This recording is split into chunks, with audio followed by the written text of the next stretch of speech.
Very good. I'd like to call this meeting, the Clay County Commission, to order. We will start with our invocation. Administrator? Yes, please join us in an attitude of prayer.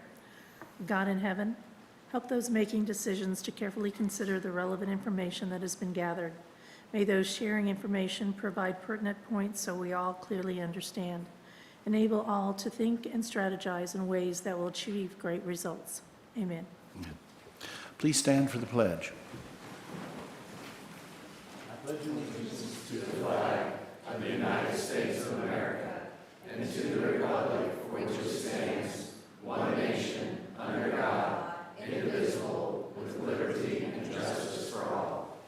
Thank you.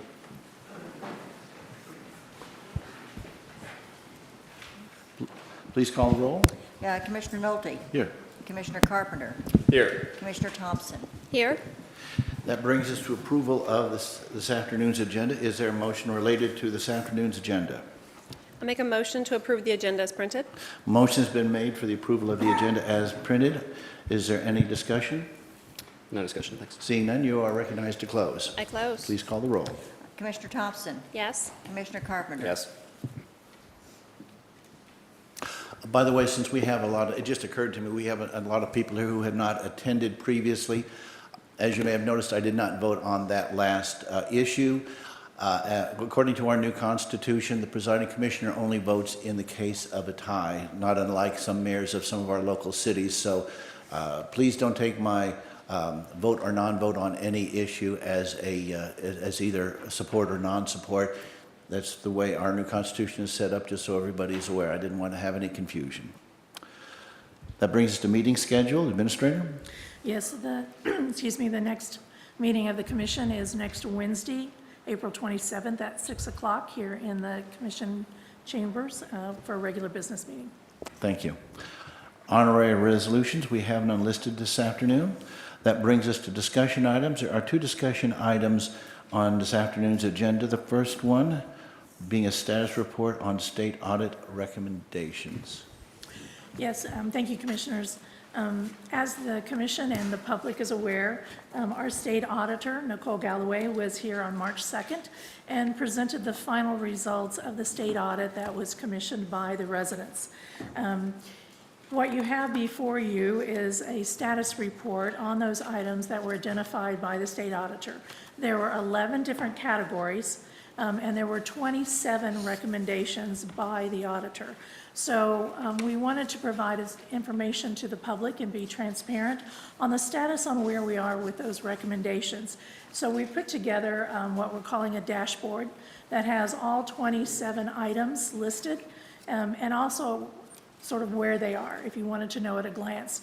So we have them into three different categories. One, if they've been resolved and they've moved into the monitoring stage, if they're in progress, or if they are a future initiative. Now, future initiative doesn't mean that we aren't doing some work on them and we aren't following our current policy, but we do believe that we'll need more time to work on those particular items. So we'll have the dashboard that provides at a glance where we are with those. So out of the 27 recommendations, 19 recommendations have been resolved and are in the monitoring stage. 6 recommendations are in progress and we're continuing to work on, and we'll be finalizing those in the near future. And then we have 2 that are identified as future initiatives that we'll be working on. So we will have our dashboard and we'll put it out on our external website for residents to see. But in addition to our dashboard, we also actually have a 5-page report. That is actually kind of shown on the right-hand side is the report that will also be out on the website. So it gives a little bit more information, a brief highlight to speak of with regard to what has transpired, how we resolve the issues, how we're monitoring them, and so those that are in progress, what stage they're in. So both the dashboard and the report will be out on the website under our transparency portal. And our goal is to update that every 6 months. And so we will go back and update that in 6 months. We'll bring that presentation to the commission, and then we'll update that information on the website. And certainly if anyone has any questions on any of these recommendations that the state auditor had, we welcome the public to call, and we'd be happy to answer any questions that they have. Thank you. And the website is claycountymo.gov.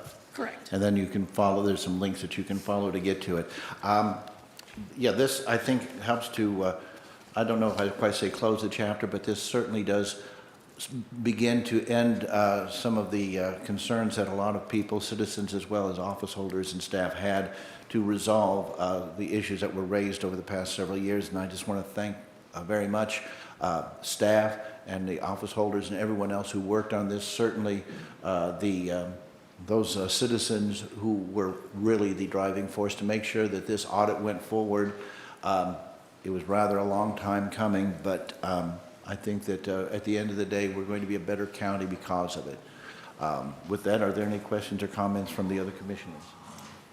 Just a quick comment, which is thank you for your work on this, and to echo what you said, thank you to the citizens who led the audit effort, as well as Auditor Galloway and her team. You know, I think the mistrust that led to this audit wanted both accountability for folks representing us here at the county, but also a roadmap to provide for best practices and for making sure we've got the most professional county government that we can have. And I think that's exactly what we've gotten. I think it's going to be a very useful tool, has already been, and I'm grateful for the progress that we've made and look forward to continuing it. Commissioner Thompson? Thank you. No, I will also echo the praise to our citizens for bringing forth the audit initiative, and also to our staff for putting this together. It's really great to have a visual, the progress that we have made in cleaning up the previous mess. So thank you. I think another final thanks I would like to extend, because, and I've said it before, but I do not grow tired of this one, because it makes a lot of difference in the way we're able to function, and that is, I want to thank the two new associate, well, they're not really new anymore, the associate commissioners. All of this would be for naught if we didn't have good people sitting up at this dais on either side of me, making sure that this work was going forward and that these problems were being resolved. So I'd like to thank both of the associate commissioners, because without their enthusiastic support of reforming county government, we would not be here, and their continuing hard work is certainly appreciated, I think, by anybody who sees what they've been doing. Is there any further discussion? Any citizens who would like to weigh on this particular discussion issue? Very well, seeing none, that will bring us, is there any further comment on this item before we move forward? Okay, very good. That brings us to the second item, surtax. Administrator? Yes, I believe this item is brought by Commissioner, and Commissioner Multi has the presentation. Yes. And what I'd like to do is I'd like to go ahead and do a quick presentation of just some of the issues that have been coming forward. So I'm going to just take a minute or two to sort of frame the discussion a little bit. We also, present with us, have the auditor, the assessor, and the treasurer, who would also like to add a little context. And then we'll go ahead and open this up for a broader discussion. But sometimes it helps just to have some of the facts and some of the background restated before we start our discussion. So I'll go ahead and just kind of kick it off, and then if the three office holders could come up, and then we'll have that discussion, and then after that we'll go ahead and open it up to any citizens who would like to make any comments or observations. I don't think it's any secret that over recent years, property taxes have become an increasingly hot topic when it comes to citizens. The fact that it's gone up, we certainly have had our share here of citizens who have expressed a lot of concerns, and we need to hear their voices. This is a discussion today, so certainly no one should be under the illusion that we will be taking any action today. This is basically for fact-finding and to hear the opinions of citizens who would care to share those opinions with us. The assessor will be kind of going a little bit into the history of it, but this surtax was basically put in place back in 1985, and he can fill us in on a little bit of that as far as where we, how we got to where we are. Right now, Clay County's current surtax is at $159 for every $100 of assessed value. That is a tax that is placed on commercial properties, which was a replacement for the inventory tax. One of the things that animated us to bring this forward for a discussion was when it comes to the rate that we are charging, That is, $1.59 is in comparison to Platte County's 36 cents, which is, we're roughly 5 times greater than that. When you look at the counties that are in our immediate area, in the metro area, out of those 14 counties, we are the highest tax rate in this area. When you look statewide, out of the 116 different counties, we are number 3 behind St. Louis and St. Louis County. So that's a distinction that we're not altogether pleased with.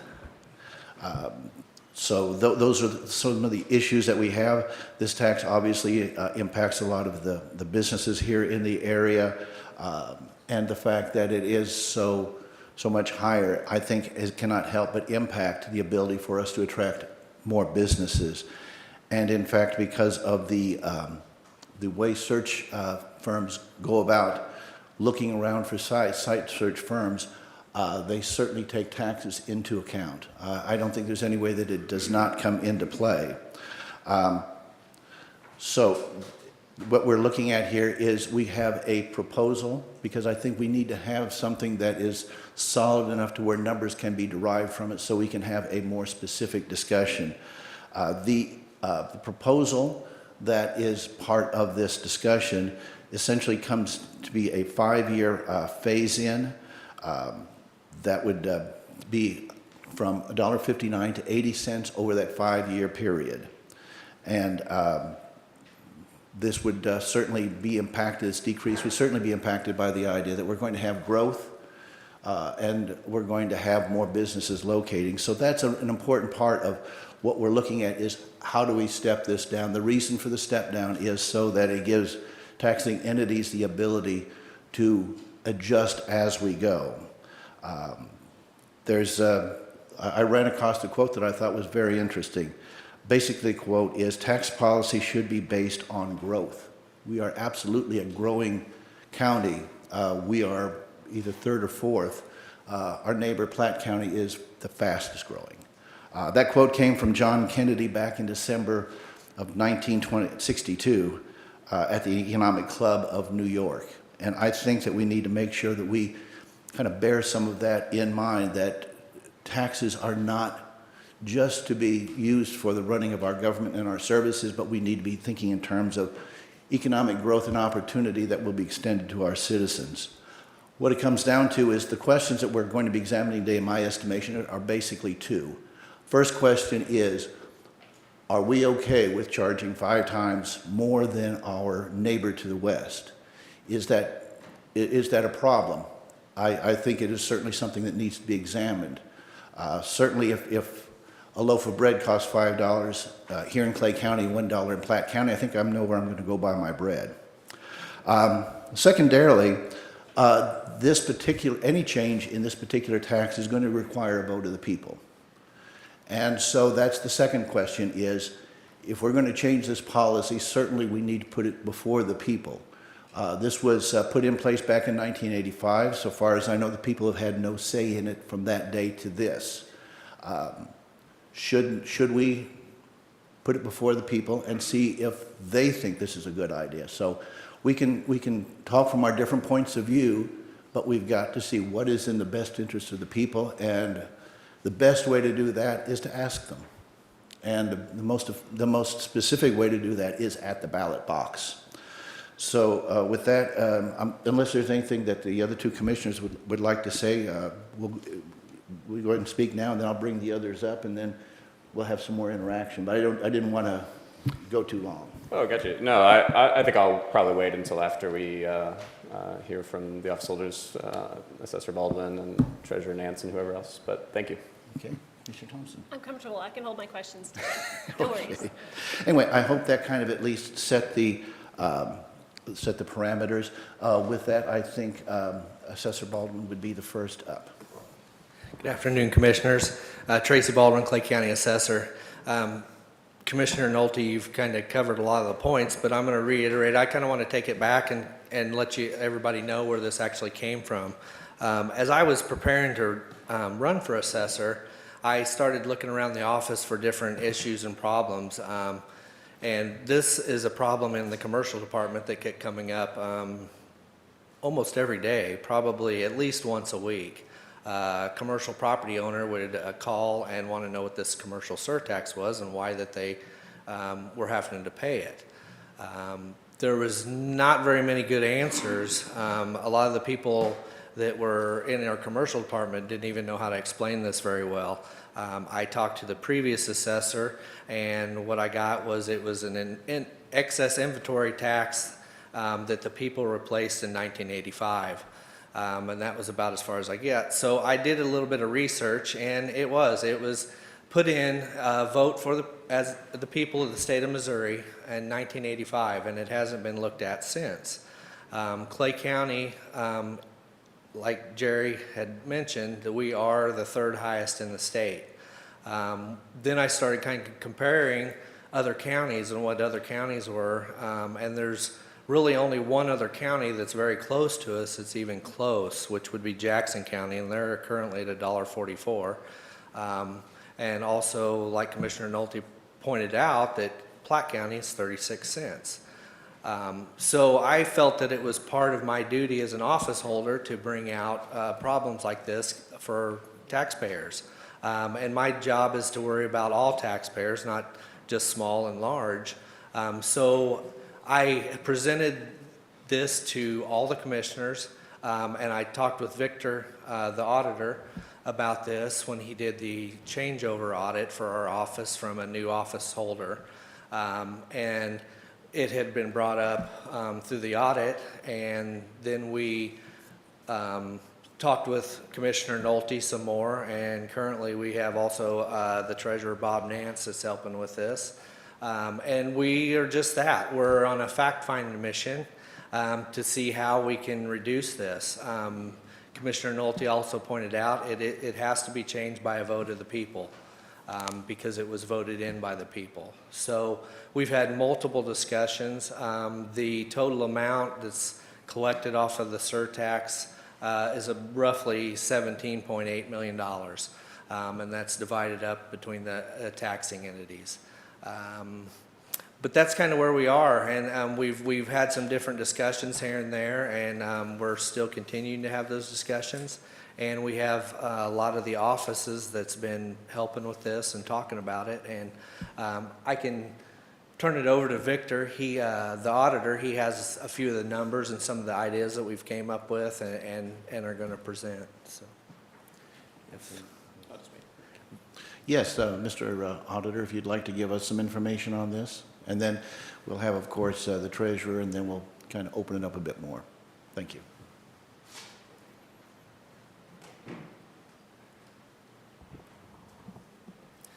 Good afternoon, Victor Hurlbert, Clay County Auditor. Yes, as Assessor Baldwin indicated, I looked at this as part of the change for the office holders of assessor, and really I'm sympathetic to looking at what is the fiscal impact to our taxing jurisdictions. I really looked at that from the financial standpoint, given the roles of my office, and am sympathetic to that. And so I looked at this in really two ways. The first is let's look at surtax in isolation. And I think one thing that we haven't heard yet is that the surtax is actually a unique tax in the state of Missouri, and that it's the only one that never changes. It is exempt from what's called the Hancock Amendment, or Article 10 of the Missouri Constitution.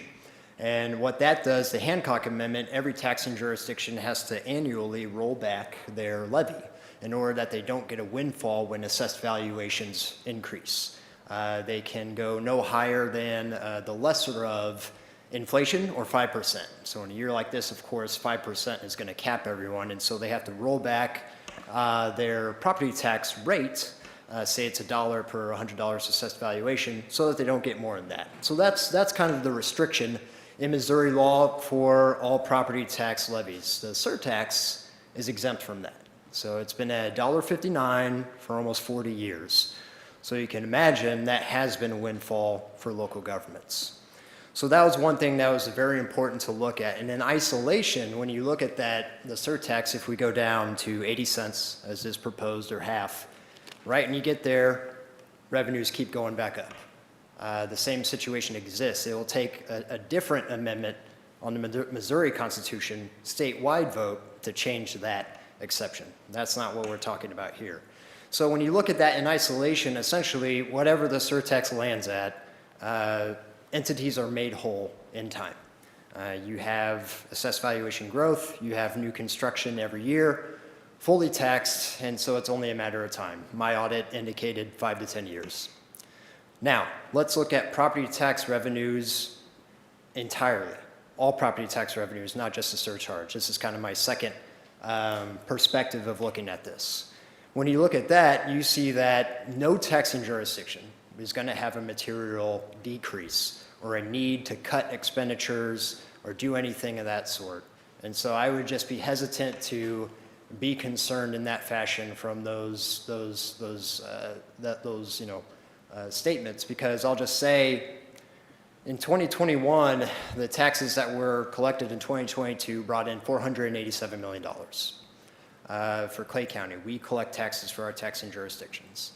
Surtax was, we heard, around $17 million, so it's about 3.4%. That's all we're talking about here. We're not talking about a ton of, cuts to local governments and their essential services, and only going to half of that over 5 years. So surtax is only 17 million, and when you look at from the year 21 taxes, 2020 taxes collected in 21, and 21 taxes collected in 22, we went from 460 million across the county to $487 million, $27 million increase. Surtax, again, is only 17 million.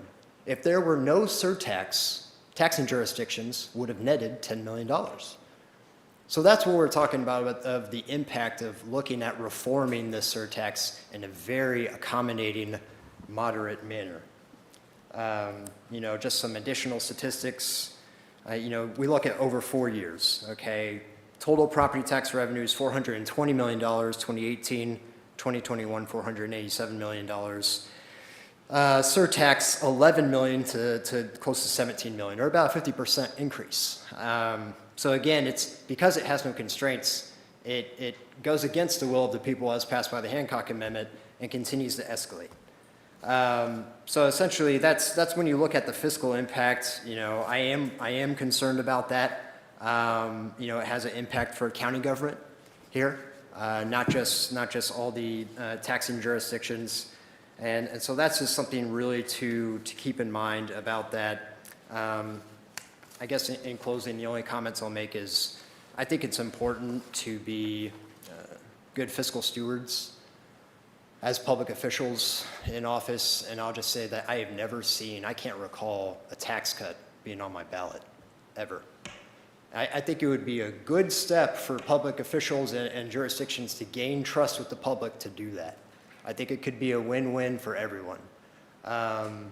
There's so much distrust with government right now, and I think this could be a step that we could all move in the right direction for Clay County. And it's not just existing businesses, it's new businesses, and it's growth. Things that even existing businesses can do, though, increasing wages, hiring new people, lowering costs. So that's what I'm concerned about, and that's all I have. Thank you, Mr. Treasurer. There you are. Commissioners, Bob Nance, County Treasurer. Basically reiterating what has already been said, but I'll be very quick. But this originally was an inventory tax. And then when it was changed, it was put on all commercial buildings. So even small businesses are paying that surtax. Once again, the Hancock Amendment that would normally hold costs down or taxes down, it is not part of that. You said earlier, the good tax policy is one that goes through growth. And that is the important thing. And I think with new businesses, we will have that growth. But Clay County is a central location for that tax collection, and we do distribute it. Once again, over a 5-year period, we would still be in the top 3 in the area on that tax. 36 cents in Platte County versus $1.59 in Clay County. That's a huge difference. But this is something that actually would be decided by the citizens if put to a vote. But also, future TIF commissions would have to recognize this in any impending TIF projects. Yes, the county, the schools, the cities, they would all have to assess their positions with monies. But those monies would have to come from growth. Otherwise, can we continue with the tax and hope that companies will bring their million-dollar projects to our county? But no matter what, this is something that is open for discussion, and it's very needed. Thank you. Thank you. Are there any questions for the panel from the commission, or would you like to just launch into some discussion? What would you guys like to do? Well, certainly looking forward to hearing from any citizens from the community who are here to testify. I have a lot of thoughts. I'm not sure process-wise whether it's better to do that now or do that after. I'm open to suggesting that, whichever y'all would prefer. If you're just speaking from the point of view of the chair, I'd be happy to recognize you at whatever point you feel comfortable raising the issues, whether you think now would be the time or perhaps during the discussion with a citizen or someone else. So absolutely just feel free to just get my attention, and we'll certainly make sure that your thoughts are out there. Okay, I think my preference probably is to let people who have an opinion on the issue be heard. Very good. Commissioner Thompson? No, I'm very comfortable with that. My questions are, I'm kind of curious to see what the thoughts of the citizens are. And so a lot of my questions kind of go with that and how the process has been going. So I don't know if it's better to address some of those now and just kind of get some feedback, or if we want to wait. So, Okay. And one of the reasons I wanted to go to the commissioners on this is, as citizens come to make their opinions heard, what I want to do is make sure that they were addressing concerns that commissioners may have. But that sounds to me like, and we can certainly at any point kind of, have the commission, either delve more deeply into a point raised by a citizen, or however we want to work it, just as long as we keep it free flowing. Just in the interest of managing time, two things. Could I see a show of hands of everybody who would care to address this particular issue? Okay, it looks like about 12, 15, somewhere in that area. That's not a ton. So I think and I'll go ahead and repeat this, what I said at the beginning, and that is that the green light is on. Make sure the light is green. Please speak directly into the microphone. Identify yourself at the beginning of your comments. While we are doing video recordings, that is both for the benefit of our audio recordings. And if you could, clearly, there are going to be a number of people who want to make the same points or have the same opinions. Just in the interest of making sure everybody is able to get through, if we could, if you are essentially reiterating some previous opinions, certainly we want to know that you agree with it. But if you could, be as brief as you can, but still say what you need to say. So with that said, go ahead and key up, and we'll just start from there.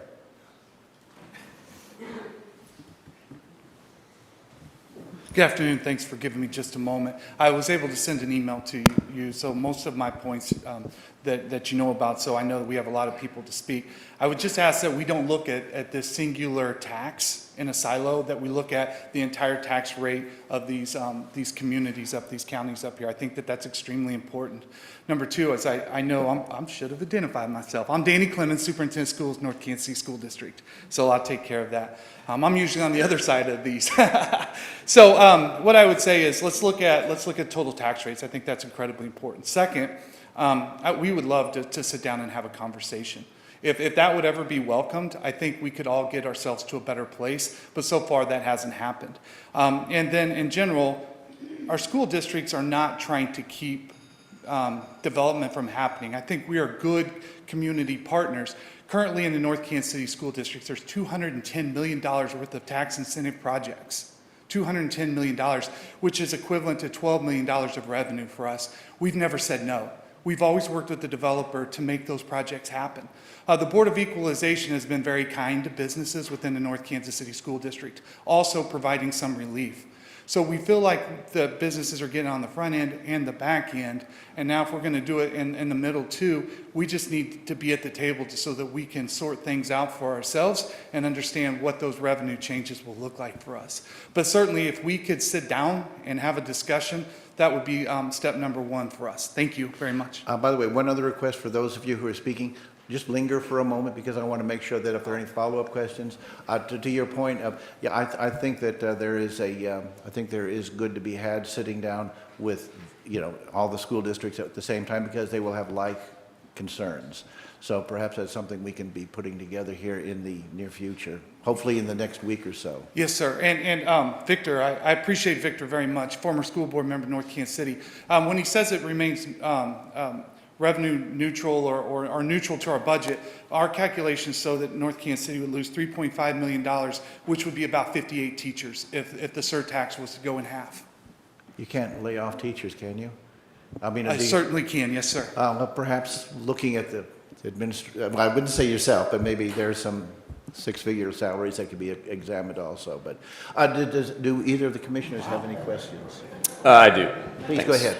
I'll get back to you. Thanks for being here today. So North Kansas City's school district, fastest growing school district in the state. Second fastest, sir. Second fastest, very good. And added, just in recent years, thousands of new students, over 20,000 total. Yes, 21.5. And so I am a little curious on this discussion of you wouldn't lose any money or there would be no need to make you whole because there would be no reduction and that there would be no need to cut anything that was stated.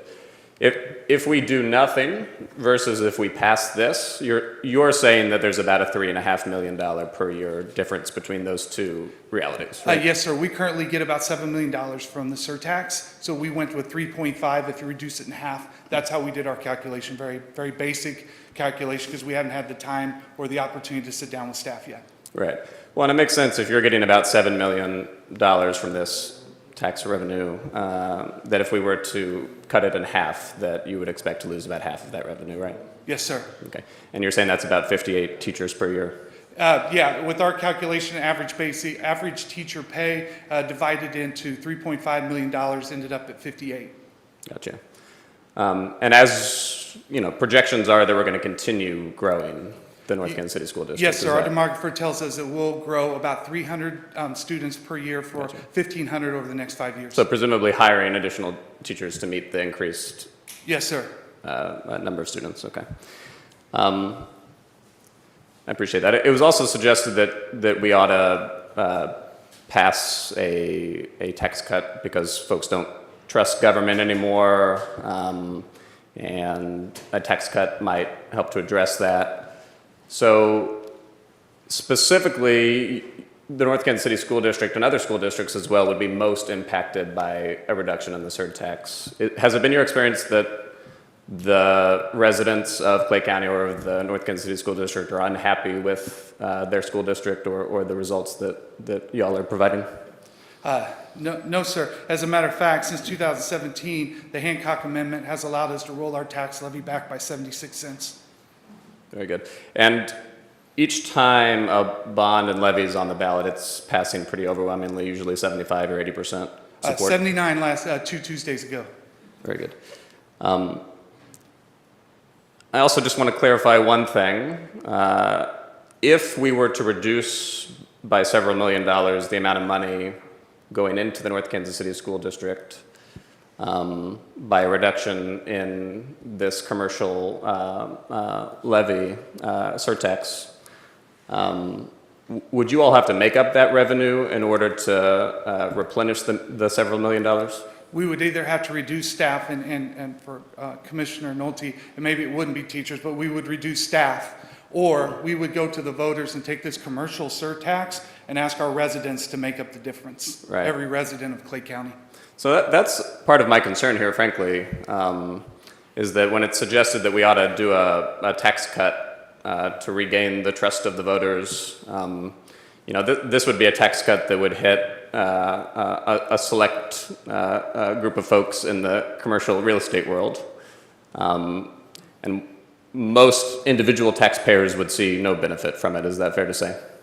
Yes, sir, as I understand it. And what you're suggesting is that, in fact, individual taxpayers here in Clay County may have to see their taxes go up in order to offset a tax cut for some commercial property owners. Is that right?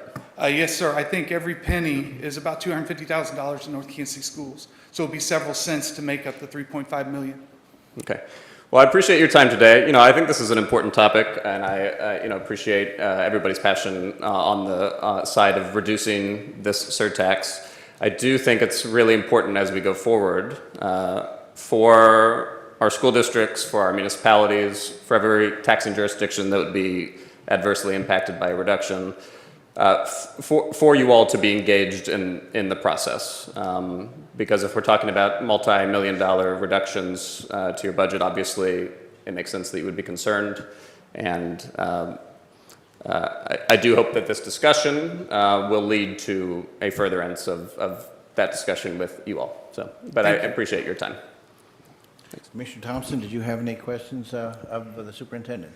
I actually have no questions for you at the time, and we had a lovely chat yesterday in discussing some of this. So a lot of my concerns mirror Commissioner Carpenter's. It's like how much communication have we had with our schools and our cities and our road districts? And like how are we going to make up that lost revenue? So I just want to make sure everyone's on the same page and we have these open, very filled communications, because I don't want anyone to feel like they were not part of the discussion when it's all said and done. So that's why Thank you. I stand. Okay. I'm sorry, Mr. Auditor, did you want to add something? Victor Hurlbert, Clay County Auditor. I just want to briefly, because, and no offense taken, but a lot of those seem directed at my comments, some of the questions. So, and I appreciate it. This is an open civil discussion. This is a new county, but I do want to address some of those kind of specifically, and I agree. And I offered that at a previous discussion in the EDC. Let's have more discussions. I think what we're up against is, to get things on the ballot, it's got to move pretty quickly. And I think some things just might not move, positions might not move at all, which we've come to learn quite well. But yes, I used to serve on the North Kansas City School Board for 3 years, volunteer, and I was treasurer at the end there. And my mother's a retired teacher, so I take the discussion around teachers, pretty seriously. And so let's look at North Kansas City School District in particular, since it was brought up. So 2020 taxes settled in 2021, $156 million. Surtax was $5.8 million, or 3.8%. 2021 taxes settled in 22, North Kansas City School District $162 million, surtax $6.1 million, 3.8%. So that's a 3.7% increase of property taxes overall. Surtax grew 5% at $300,000. The overall increase was $5.8 million. So again, you're looking at a total surtax of around $6 million, and in 1 year, surtax has been here for 40 years. In 1 year, if there was no surtax, the school district would have net gained $5.5 million. So, if there weren't surtax growth. So, I just think we need to be very careful in making that jump, that logical jump, respectively. I mean, I'm a graduate, of the school district. So are a couple members of our commissioners. I'm not coming after public schools. I believe in public schools. And all of our cities, I think we do, great services. But just as a fair discussion here, just to assume that nothing's going to change, it's going to be a straight $3.5 million drop over 5 years is not a fair representation of the figures. It's just not. So I wanted to make that comment there, and that's really all I wanted to add. So. Okay. Did you have any? I think if you don't mind. No, please, go ahead. Just a quick question. Appreciate it. Thank you. So. This guy beat me in debate in high school, by the way. Go ahead. Well, in terms of, there would be an increase over time anyway, right? I think we all understand that that's true, right? Over time, the property values tend to trend increase. Obviously, it ebbs and flows, but that's the overall trend line. But when you do the year-over-year numbers, obviously, couple things that are happening are inflation and population growth, meaning more students, more pupils, more teachers, more buildings. And so when you say that there was a $6 million increase, $5 million increase, are you factoring in that as well in terms of inflation on population growth, which will necessarily demand an increase in revenue over time? I understand. So you have a higher expenditure need. That makes sense. I mean, the state, and that's, a whole separate issue, but there is per pupil funding, theoretically, to address that. However, I'll just say, and again, let's go back to this whole commercial personal thing, and I'm going to stop talking, apologize, let our guests talk, but it does help. We're looking at our personal property tax, which is, 3 cents out of a $5-6 personal, property tax bill, but we're looking at that for individuals, and there are, this will benefit citizens when more people can move here, more jobs are available. So that's kind of the idea. And again, we're not picking winners here, like tax abatements, which, I share the concern. This is for every business, right? And so let's address that, and in the future, with this package, maybe that can be an issue to not go forward with that. I got you. I just want to acknowledge that the number of dollars coming into the school districts will continue to increase over time. That is true.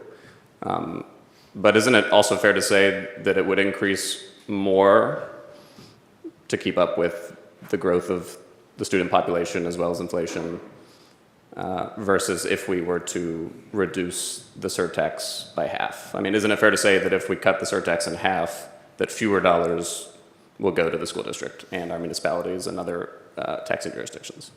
On the net, no. I think, it'll take time to make up the initial cut. I agree with you. That is a fair assessment, and I stand by that. Yeah. It is. I mean, it's going to take time to get back to the same revenue at 80 cents versus Right. $1.59. But I mean 5 years from now, if we were to not do this versus if we were to do this. 5 years from now, if we were to not reduce the surtax, there would be more money coming in to the school district and other taxing jurisdictions than if we do reduce the surtax by half. In violation of the Hancock Amendment and what the voters said, in an unfair manner, sure, it will. It will continue to be that windfall. And again, I respect the school district issues, but, a municipal election is very different from a larger election, very different. So. Appreciate the discussion. Thanks. Okay. Nothing further. Next citizen, please.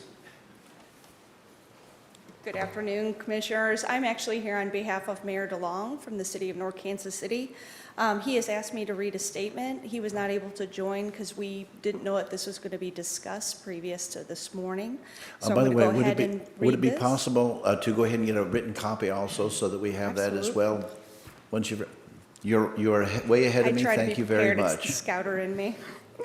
It has come to our attention that you will be discussing potential ballot initiative to reduce Clay County's commercial surtax by half in the next 5 years. This is quite a surprise as we have not been contacted by any commissioner on this topic, and we are thankful that somebody alerted us to this work session today. The surtax provides vital funding not only to Clay County, but to our school districts and municipalities within Clay County, including North Kansas City. We received the proposed ballot initiative language, and I have a spreadsheet here on this particular written copy, but after full implementation, it would be almost $500,000 annually to all of our funds, including general, parks, library, police, and fire pension fund. Government services are directly tied to funding. This reduction in funding will lead to difficult decisions on what services will need to be cut as a direct result of the reductions in funding. I would be interested in learning how much the county will lose of revenue and what services you will cut due to this proposal. From what has been relayed to me, as I have not been contacted directly on this issue, is that the proposal results from the notion that we are losing businesses to Platte County because of the differences in surtax values. I checked with staff on this issue, and in recent memory, no business has ever mentioned the county's surtax value when considering North Kansas City. In fact, we have had several former Clay County businesses locate to North Kansas City recently due to better services to meet their growing business needs. I am disappointed that we were not contacted directly on the consideration of this issue, as it impacts our ability to serve our residents, businesses, and visitors. Unfortunately, this initiative seems to be moving forward with no input from school districts and municipalities within Clay County, with no objective evidence for the argument that we are losing businesses to this surtax. If anything, this funding helps us create better community for Clay County businesses to grow and thrive. And that is signed by Mayor DeLong, and I do have copies. Thank you very much. I don't know if you feel comfortable taking questions because I am you've happy, read, I'm happy to attempt to answer any questions you may have. realizing that it was a statement that you did not necessarily compose, of course. And thank you for bringing written copies so that we can make sure we have that distributed. Questions or comments? I have no questions. Thank you for coming today. No questions. Thank you. Thank you very much for being Should here. I give those copies? Yes, too, please, or- the clerk maybe? Yes, please give a copy to the clerk and they will make sure that those are distributed. Thank you. Next person, please. Good afternoon. My name is Patrick Ishmael. I'm the Director of Government Accountability at the Show Me Institute, which is a 501c3 nonprofit. We have two offices, one in St. Louis and the other one is in North Kansas City, actually at iWorks. And iWorks also happens to be the location for the Northland Coffee Connect, where this topic was brought up. And it was the first time that I've seen really anywhere a discussion about commercial surtaxes, even though, you know, we have them obviously across the state. It's not the sexiest of issues, but it does factor into things like site selection. And so I was intrigued that there was a discussion happening about whether to reduce this surcharge. I'm glad that this discussion is happening. I know that this isn't really an opportunity for testimony today. We have an expert in St. Louis. His name's David Stokes. He's our Director of Local Government. He has been looking at this topic for the last decade, and he is looking forward to being able to talk about this at some length when given the opportunity. But you know, taxes do impact growth, and I think that the question of how do you make up for revenue losses from tax cuts, you know, we've seen lots and lots of examples across the state and across the country where the tax level will fall, but revenues will rise. And I don't know exactly what all the numbers have been run out in this particular case. As I understand it, this is a 5-year phase-in. If this were all done at one time, it sounds like it would be to the school district an $800,000 or $1 million hit in any given year. Although I would be intrigued if there are 300 students being added to their rolls every year. That means that those students have parents, those parents have businesses, these are taxpayers. And it goes to the issue of you may have expenditure growth, but you're also having revenue growth on the other side. If you have more services that you have to provide, those taxes have to come from somewhere, and those taxes are going to come from residents, not only new residents, but from old residents as well. So I would be intrigued to see exactly what the year-to-year fiscal impact would be if there is a 5-year phase-in, because if there's a 5-year phase-in, the growth in revenues in other property taxes may very well result in a net still positive. And it is true, if you have a higher tax over a course of time, you may have more money, but you also are dissuading, at least in some cases, people from actually moving to a county to begin with. So in this case, since we rent at iWorks, I don't think that this impacts us directly, but certainly any renter at any commercial establishment is going to have a lot of those costs passed on to them. And so I think that we would probably be impacted indirectly. But first and foremost, this is about, I think, tax philosophy. That's why we're interested, and we're looking forward to having this conversation going forward. Again, we don't get to see conversations about commercial surcharges that often, and certainly David Stokes is very interested in coming in and talking to you about it when the time comes. Do you have any information on the tax rates and how they affect businesses locating? Because while we have been blessed with good growth, our friends to the west, Platte County, are of course #1 in the state. I'm not saying there's a direct correlation between this specific tax and that specific result, but it seems indicative. I mean, there are obviously a lot of factors that go in that, but do you have anything you can tell us about how taxation affects the location of business and expansion for that matter? It's generally a top 5 concern. Now, a lot of counties and states and municipalities will address those concerns in different ways. One way that they address it is with tax incentives, and I think that the districts have a rightful objection to the excessive tax incentive distributions, not only in this county, but you know, counties across the state, cities, and by the state itself. The state spends about $500 million in tax credits every single year. you could wipe out the corporate income tax entirely at that point if you just say, we're not going to give out tax credits and we're going to get rid of the corporate income tax. There are lots of ways that you can promote pro-growth tax reform that would attract more businesses, but the site selection process is a pretty nuanced and complicated one. Other factors that go into it is what's the workforce look like? What's the infrastructure look like? What's the crime situation look like? That's something that certainly St. Louis has struggled with for a long time, and unfortunately, increasingly, Kansas City has as well. And so I think Clay County has a lot of advantages, but I think that oftentimes when you're talking about new business, coming from elsewhere rather than just organically created businesses in Clay County that were going to be in Clay County anyway, when you're talking about that kind of competition, sometimes it does hinge on issues like this. And it is much better to reduce taxes for everyone rather than carve out, like make special deals or special exceptions for maybe large-scale projects that may look good, in a newspaper, but isn't necessarily good economics. One of the reasons I say that is we were obviously talking about more of the macro end of it. I myself, for most of my life, was a sole proprietor. My business was located within my home. We bought our first home in Kansas City, and so we went along on that, and the e-tax came along, and I got to tell you, there was an absolute that the next house that we bought would not be in Kansas City. I mean, that was hard and fast, no way. That's 1%, and that's just a little, one-man shop. I can't help but think that there are other businesses that attach the same importance that I attach to it. To tell you the truth, the calculation I made was this.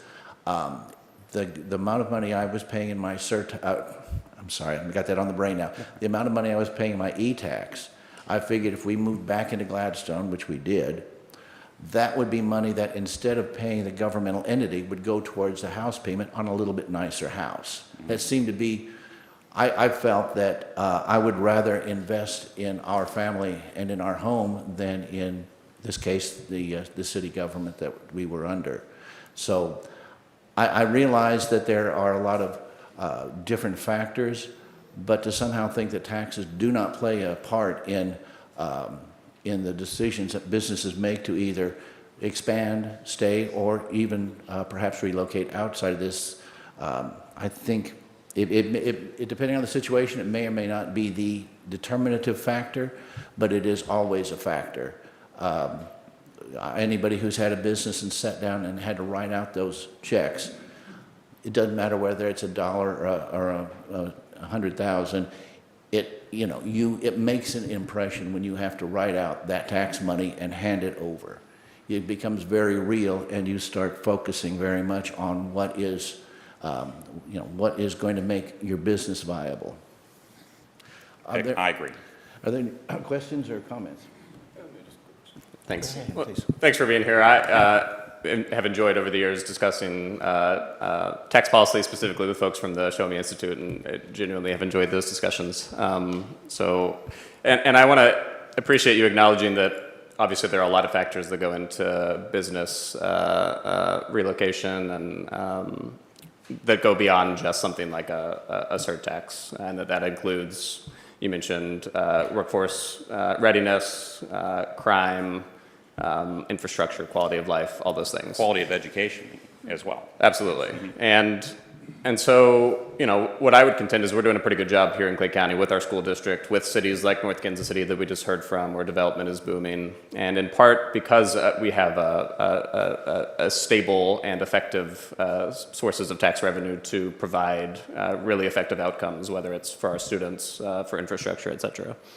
And so, for me, it isn't about potentially rebalancing the tax code in order to make it more fair or efficient. It's just that when you do a reduction without addressing what you're talking about, addressing tax credits or tax abatements to make up the lost revenue, because I'm totally open to, I've had discussions with folks on this issue, and one of the things I said is, okay, so there are areas where we're losing. Maybe some of our biggest taxpayers here in Clay County, for example, are being given pretty generous discounts in terms of how much they should pay. So can we make up the revenue there? Probably, right? But this proposal alone wouldn't make up the revenue. And so it would just be the loss. So our school districts, our cities would take a hit. And some of those things like workforce readiness, infrastructure, crime, et cetera, may take a hit accordingly as well. And so, one of the things you had mentioned was, well, sometimes when you reduce taxes, revenues actually go up. And this has just been, this for me is sort of the crux of the issue, which is I've never understood that as an argument.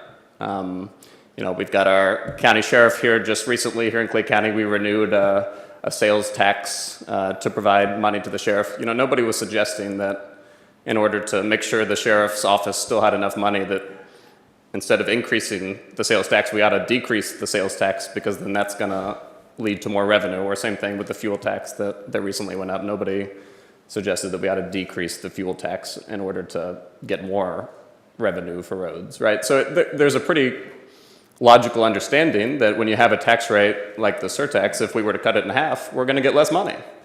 And it may be that that's okay, that the school districts and the cities don't need the money, or it may be that we can make up that revenue in other ways, which I'm totally open to that discussion. But I'm a little concerned with the discussion of, well, why don't we just cut the tax and then maybe there will be no reduction and there will be no need to make anybody whole because it's just going to work itself out. That doesn't make sense to me, so I'm just curious your thoughts on that. Well, it depends on what we're talking about exactly, because there is the idea of a Laffer curve, and there are optimal levels of taxation where more people are deciding to be more productive because they're rewarded more because they're not paying as much in taxes.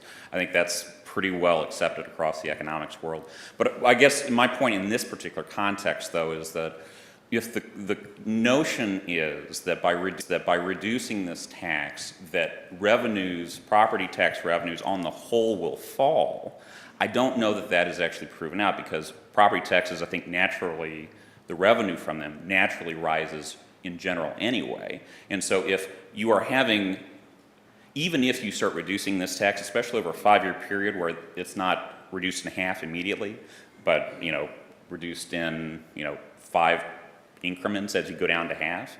I think what you might in fact see is that the revenue growth from the rest of the property tax world, including the surcharge itself, will still be above the previous year, because that's just how property taxes naturally grow.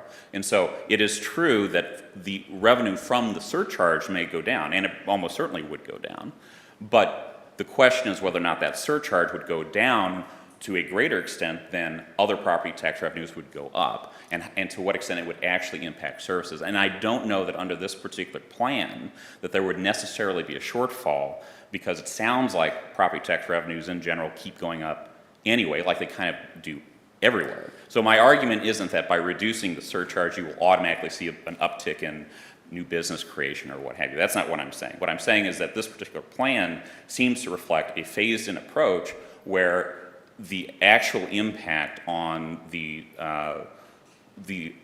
execution of county services, whether it's schools or roads or whatever, whoever relies on a given stream of revenue when we're talking about these property taxes, that I'm not sure that it's exactly been proven out that there will in fact be a shortfall when you integrate in the rest of the revenue increases in the other property taxes. Okay. So the surcharge may fall, the revenues, but the other revenues, there's no reason to believe that they will not go up and take care of whatever the difference would have been. Thank you. I have no questions, but I am very interested to have you come back and join us as we have further conversations with this, because you have a nice insight into this, which is nice. Yes. We appreciate it, and I appreciate it. Yes, but I have no questions at the moment. Thank you. Okay, great, thank I you. have a little bit of follow-up. That's a little better. I did have a little bit of follow-up. One would be, while obviously reducing them would not automatically make it up, it's not the same as if you were talking about reducing an income tax. That would be more impactful on creating economic activity. But to use the converse logic, to use the logic that seems to be that we're okay with 5 times as much, well, wouldn't 10 times as much be better? Shouldn't we perhaps double this tax? Because if high taxes are good, even higher taxes are better. So I think the discussion is about finding the appropriate level of taxation, and I think that's really where the discussion is is $1.59 the appropriate level? And that's, I think, what we're trying to discern a little bit here, because there is no market pressure that will cause that to go up or down. It is pretty much what it is. The other side of that, as I said, and I know that the people downtown in Kansas City stay up nights worrying that by the fact that I'm no longer in Kansas City paying the e-tax, but I feel a little bit like my situation is something of a microcosm. Do people get up and move? In other words, when I first was motivated by that tax, I didn't say, by golly, put the sign in the yard, we're out of here. I waited until it was the proper time. The decision was made several years before we actually moved, but the decision was not going to be reversed. And when businesses make these decisions, in my estimation, in my opinion, they make them pretty far in advance, and that it takes a lot to turn them. And then my final point is, we do an awful lot of incentives, of TIFs and the like. That tells me we may be a little bit too high in our taxation rates. If we've got to supplement those out and cut special deals, perhaps that means that our overall tax rate is too high. What I would say is that oftentimes tax incentives are an admission that your taxes are too high, because if they weren't too high, you wouldn't have to offer the tax incentives. And I think you look at the chart that you have here, there's a natural consensus, I think, about what the appropriate rate is for the surcharge. And I mean, I don't know. I think you're going to reduce it maybe in half. Is that like that's what you would do? Yes. You could probably reduce it even further than half, and you'd be within the consensus. Is what I'm saying. So I think half is a great start. That may be where you all settle at. But I think that certainly businesses make different decisions. I mean, our institute in the last year or two made a different decision. We used to be in Kansas City, Missouri proper, and we were there for probably 3 or 4 years, and we were weighing out the different factors of whether we wanted to remain where we were or go somewhere else. And one of the benefits of having the office in North Kansas City instead is that for people who don't live in Kansas City, suddenly they got a 1% raise because they weren't paying the earnings tax. So those do go into considerations for opening businesses, where you're putting them. But I think that it is always good to try to reference other taxing jurisdictions in similar situations. And if you look at the similar taxing jurisdictions, or just like all the taxing jurisdictions, all the county taxing jurisdictions in Missouri, they've concluded that rate should be much lower than what Clay County has. And there are ways that you can maybe coax a business to come despite that. But I think that this is compelling to me as a demonstration that Clay County is, at least in this space, out of step. And because they're out of step in this space, it may make tax incentives more attractive, and it only makes the problem of funding schools and funding necessary services, makes it that much more difficult to do, and it also ends up putting the burden on just the average taxpayer to underwrite a handful of businesses when really a more equitable, lower tax rate might be better for everyone. I don't remember my sole proprietorship being offered a TIF. And that's, I think, like I said, I think tax incentives oftentimes are an admission of policy failure. And to the extent that we can move away from that, I mean, one can talk about, cronyism, one can talk about all sorts of the issues that go into that. But I think that if it is much better and it's much more productive for the economy to have a stable tax system that is predictable and it is fair. And I think that's the kind of environment that you want to promote, not only in a county, but in a state and in a country as well. Okay, thank you very much. Next citizen, please. Thank you. Matt Fritz, with Chief Financial Officer with the North Kansas City School District. I probably should have gone right after Dr. Clemens, but I just wanted to cover a few things, and specifically one of the things that was just mentioned, that we're somehow out of line when if you look at Jackson County and the 2 St. Louis, those are the 2 biggest metropolitan areas in Missouri. We have over 500 school districts in Missouri. Some of them have less than 1,000 students. The county, comparing this to every county in Missouri, is completely missing the mark, if you will. Clay County is not similar to a county in the middle of Missouri with no population density. So I just wanted to say that real quick since that was just mentioned. The other thing that it's 5 times more here was brought up as a tax rate. In and of itself, yes, it is. But if you look at all the taxes that go into a tax rate in any county, just as Dr. Clements mentioned, we cannot look at this in a silo. It is a total tax rate, and that's how I would compare these rates between counties. You can't just look at Clay and say, oh, we're way above Platte. Well, that may not be the full story, which leads me into why people sometimes distrust government. We had a thing here right at the beginning of this meeting talking about the audit that was done and the lack of communication or lack of transparency. I think that's what's going on here. We have a little bit of lack of transparency around what this is.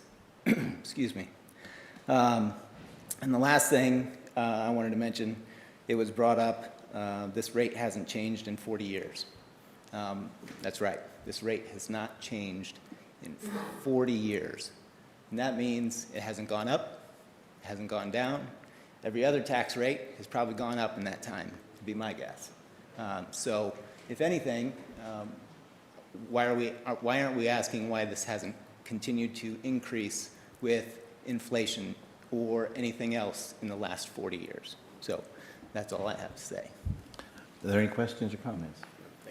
No questions, thank you. Thank you very much. Our next citizen, please.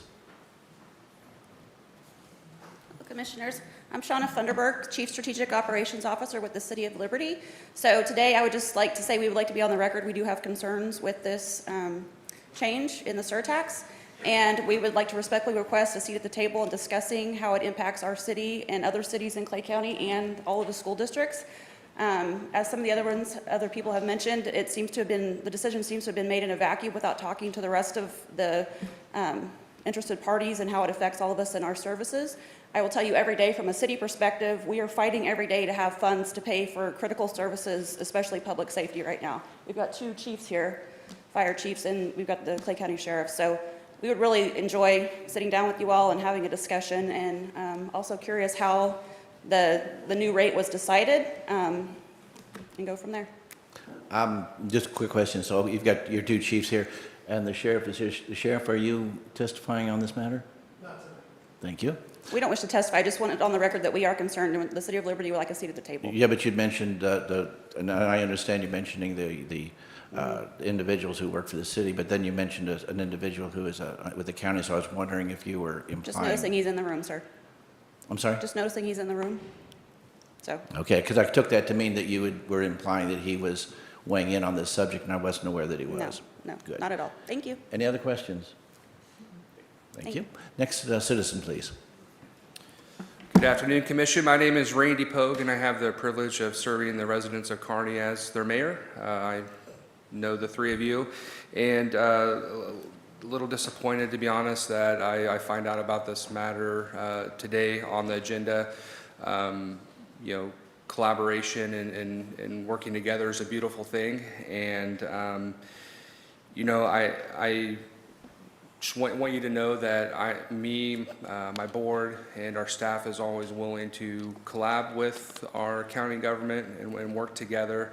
And maybe I'm the exception, not the norm, on really not having the opportunity to have the discussion with the commission on how this can adversely affect the citizens of Kearney and our other taxing partners in the city of Kearney, the school district and the fire district. Couple questions I have for the commission is really how you determine the amount to decrease.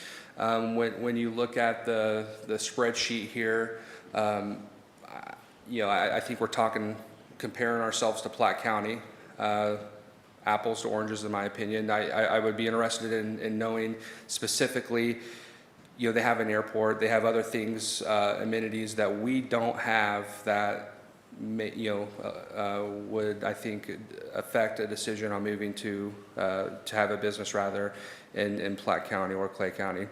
The other thing is, if we're looking at maybe providing an opportunity of tax relief for Clay County.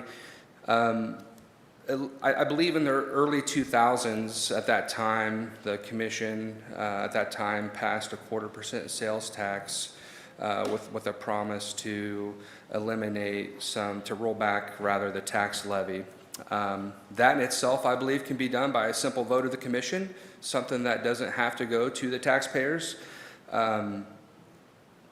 Rolling that back would provide tax relief to all of Clay County, not just wealthy land developers, business owners, and not take away funding from your other taxing entity partners like the City of Kearney, school districts, and fire districts.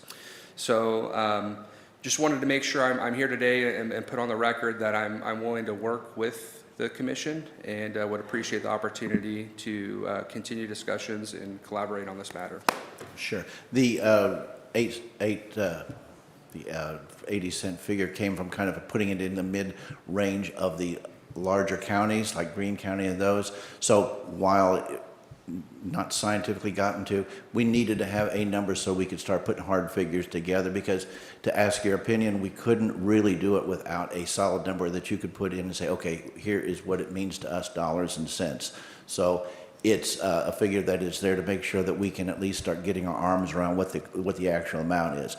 To address your other point, yes, you're absolutely right. We should be lowering that property tax to citizens. I've been advocating that for some years. I don't think anybody in this room needs any education on why it is that I was unable to get very far with that. And it's my intention to be proposing that again as we go forward, is start talking about lowering that particular tax as well. So we're just not in the time frame for that. That will happen later on in the year. So we're doing these things as they come up and as we have the steps to do them. And then finally, what we're suggesting is not to lower this tax. What we're suggesting is to go to the people and see if they want to lower the tax. Now, if we put this on the ballot and the people say no, then the answer is no. And we absolutely will respect the voice of the people, but this is not, as you absolutely rightly pointed out, this commission does not have the authority to lower this particular tax, and nor should we have that authority. We have the ability to say, the citizens have approached us about property taxes, and they're very deep and serious concerns. And what we're doing is putting forth solutions to see what seems to be workable and what seems to be able to make the needle move a little bit. And so that's where we're at right now, is we are trying to work this issue through. As I said, a lot of people, and to tell you the truth, when people are unhappy with their property taxes, they're knocking on our door. And so, you know, if you at the city get 2 people knocking on your door about it, we get 20. So this is an issue that really is put at our doorstep, and that I think we need to start putting out as many possible solutions and see what seems to work and what would not work. So, yeah, in my opinion, the other property taxes, I think we need to be looking at lowering those, and that will be part of this continuing discussion. This is not in isolation. And of course, the county will also be taking reductions. Should this be passed by the people, should it make that distance, obviously we will be looking at reductions as well, as far as that particular. But it's my belief that the overall raise in property taxes is going to exceed what we would lose there. So that's, I hope that answers your question a little bit. Yeah, Mr. Commissioner, I would like to add one thing I failed to mention is I did have a discussion briefly with Shauna Searcy, our Economic Development Director for the City of Kearney, and I would like to make sure it's on the record that, to her knowledge, we have not lost out on one opportunity of a business relocating to Kearney because of our current surtax rate. Well, again, it's a very low on the totem pole, but I don't think Kansas City cares that I don't do business in Kansas. My business is not in Kansas City. So, and the other part of it is when people are doing their searches, they're not necessarily looking to. You don't know if you've been disqualified. So these search firms go through a certain criteria, and if you don't make that cut, you're really never going to know that the opportunity was there. So I do understand that, and actually during the meeting that we had earlier, there were some examples, not examples, but there was made known to us that some businesses did know of businesses that did not locate here because of the tax rate. So, like I say, it's something that bears further investigation, and like many opportunities, we don't know if they don't come our way. So, I guess to use a baseball metaphor, if we don't get up to bat, we don't get to swing at the ball. And when companies don't come here early on, they don't consider us early on, we never know to get up in the batter's box. So is there anything from the other commissioners? Just very briefly, I just want to say thank you for being here, Mr. Mayor, and for the, it's a crowded room, so I'm not going to, I think, address everyone, but I just want to thank you. I think I share your concerns, and then also thanks to Matt and Shauna and everybody who is here to share their thoughts today. Thanks. Commissioner Thompson. Thank you. No, Mayor Pogue, thank you for coming today. I'm going to piggyback real quick on to hit one of the points he mentioned because it was one of my questions. I thought maybe this would just be a good time to jump that in there. You brought up how was the numbers figured out for figuring out how to lower it down to 80 cents. That was actually one of my questions as well. I'm not real sure how that came about. And was there any other plans besides that? Do we have alternative scenarios of a 5-year plan besides just lowering out to 80? Were there less drastic? So I was just curious to see because maybe those are things that we should talk about as well. We can absolutely talk about those, because the thing is, what we needed was a number to start talking about and figuring from. One of the earlier thoughts was that it would just be an all-at-once cut, but we didn't think that, but that did not seem to be very advisable, because we need to allow a break-in period. We need to allow adjustments to be made, because the increases will, I think, to a very large extent make up for the losses. So that is something that is absolutely on the table that we can be talking about. Perfect. Yeah, I just think we should look at all options. Absolutely. I think there's a solution here to this, but we just don't want to leave anybody out of the conversation. That is true, and that is, of course, why we're having this, because we had a pretty decent turnout before, but this is one way to sort of drive turnout. And so, to a very real extent, this is a successful meeting because we now have engagement and we have people here giving us their opinions in a very broad spectrum of the people in this county, both citizens and people who are stakeholders. So yes, this is exactly the kind of discussion we need to have on this issue, and to have the absolute discussion: is this the appropriate level of taxation? And if it is, if we're good with where we are, then I think that's something that we need to have some consensus to. But 40 some odd years is a long time, roughly 40 years between considering a tax and then revisiting it. I think it doesn't hurt. It essentially has no sunshine or sunset, excuse me, on it. So I think this is a good time for us to say, is this where we want to be? Thanks for the opportunity to speak. Thank you. Next citizen, please. Yes, my name's Matt Nolker. I'm the city administrator for the city of Lawson. We've heard from some of the people with the biggest budgets in the county, so I guess it's time we hear from somebody with one of the smallest budgets in the county. My city's in a unique position, and I say this a lot. Most folks don't realize we're in Clay County. We have a small population in Clay County. Most of our population's in Ray. But we have a significant part of our land area in Clay County. We foresee a lot of our development being in Clay County. Let me start it off with, we've never talked to a developer about tax rates. And I have a lot of development conversations every week. The statement keeps being made, Platte County this and Platte County that. Mayor Pogue stole my thunder. He stole my line. We don't have KCI Airport. It'd be really easy to be number one if we had KCI Airport. If I remember right, in my history, it was supposed to be in Clay County. But somebody in Clay County history screwed that up a long time ago. So we can't really compare Platte County and Clay County right now. And if you look at if you want to compare apples to apples, you can't compare apples to apples right now with that. It was brought up about TIF and the use of TIF, and if we had our tax rates correct, that we may not have to use TIF. I can guarantee you Clay County's using them. Matter of fact, I know for a fact they are. Almost as much, if not more, than what we are as Clay County. I don't have the numbers in front of me. I'd be more than happy to get them. But I talked to one of their former county administrators. Matter of fact, they're wishing they hadn't used it on a couple projects, if I remember right, because the county went out and put their neck on the line for them. So I looked at the effect it would have on our city. It's only a $60,000 hit. We have a new interim administrator at the school. I wasn't able to get the numbers from the school, but I know it's going to be double what we have. Our school just passed a 78-cent levy increase at the last election because we had the second lowest levy north of I-70 and west of 65 Highway. So you want to take $120,000 out of their budget when they just passed a levy trying to get teachers' raises. I can tell you if you take that to the people, it's not going to pass. It's not, how's the saying go? It's not a cross worth dying on. I mean, I'm not trying to be blunt, but those that know me, I'm a pretty blunt guy, and I speak what I think. I've heard the things stated about the city of Kansas City's 1% earnings tax. My wife works for North American Savings Bank and has for 22 years. When they moved their office to Kansas City, they gave everybody a 1% raise because it's the right thing to do.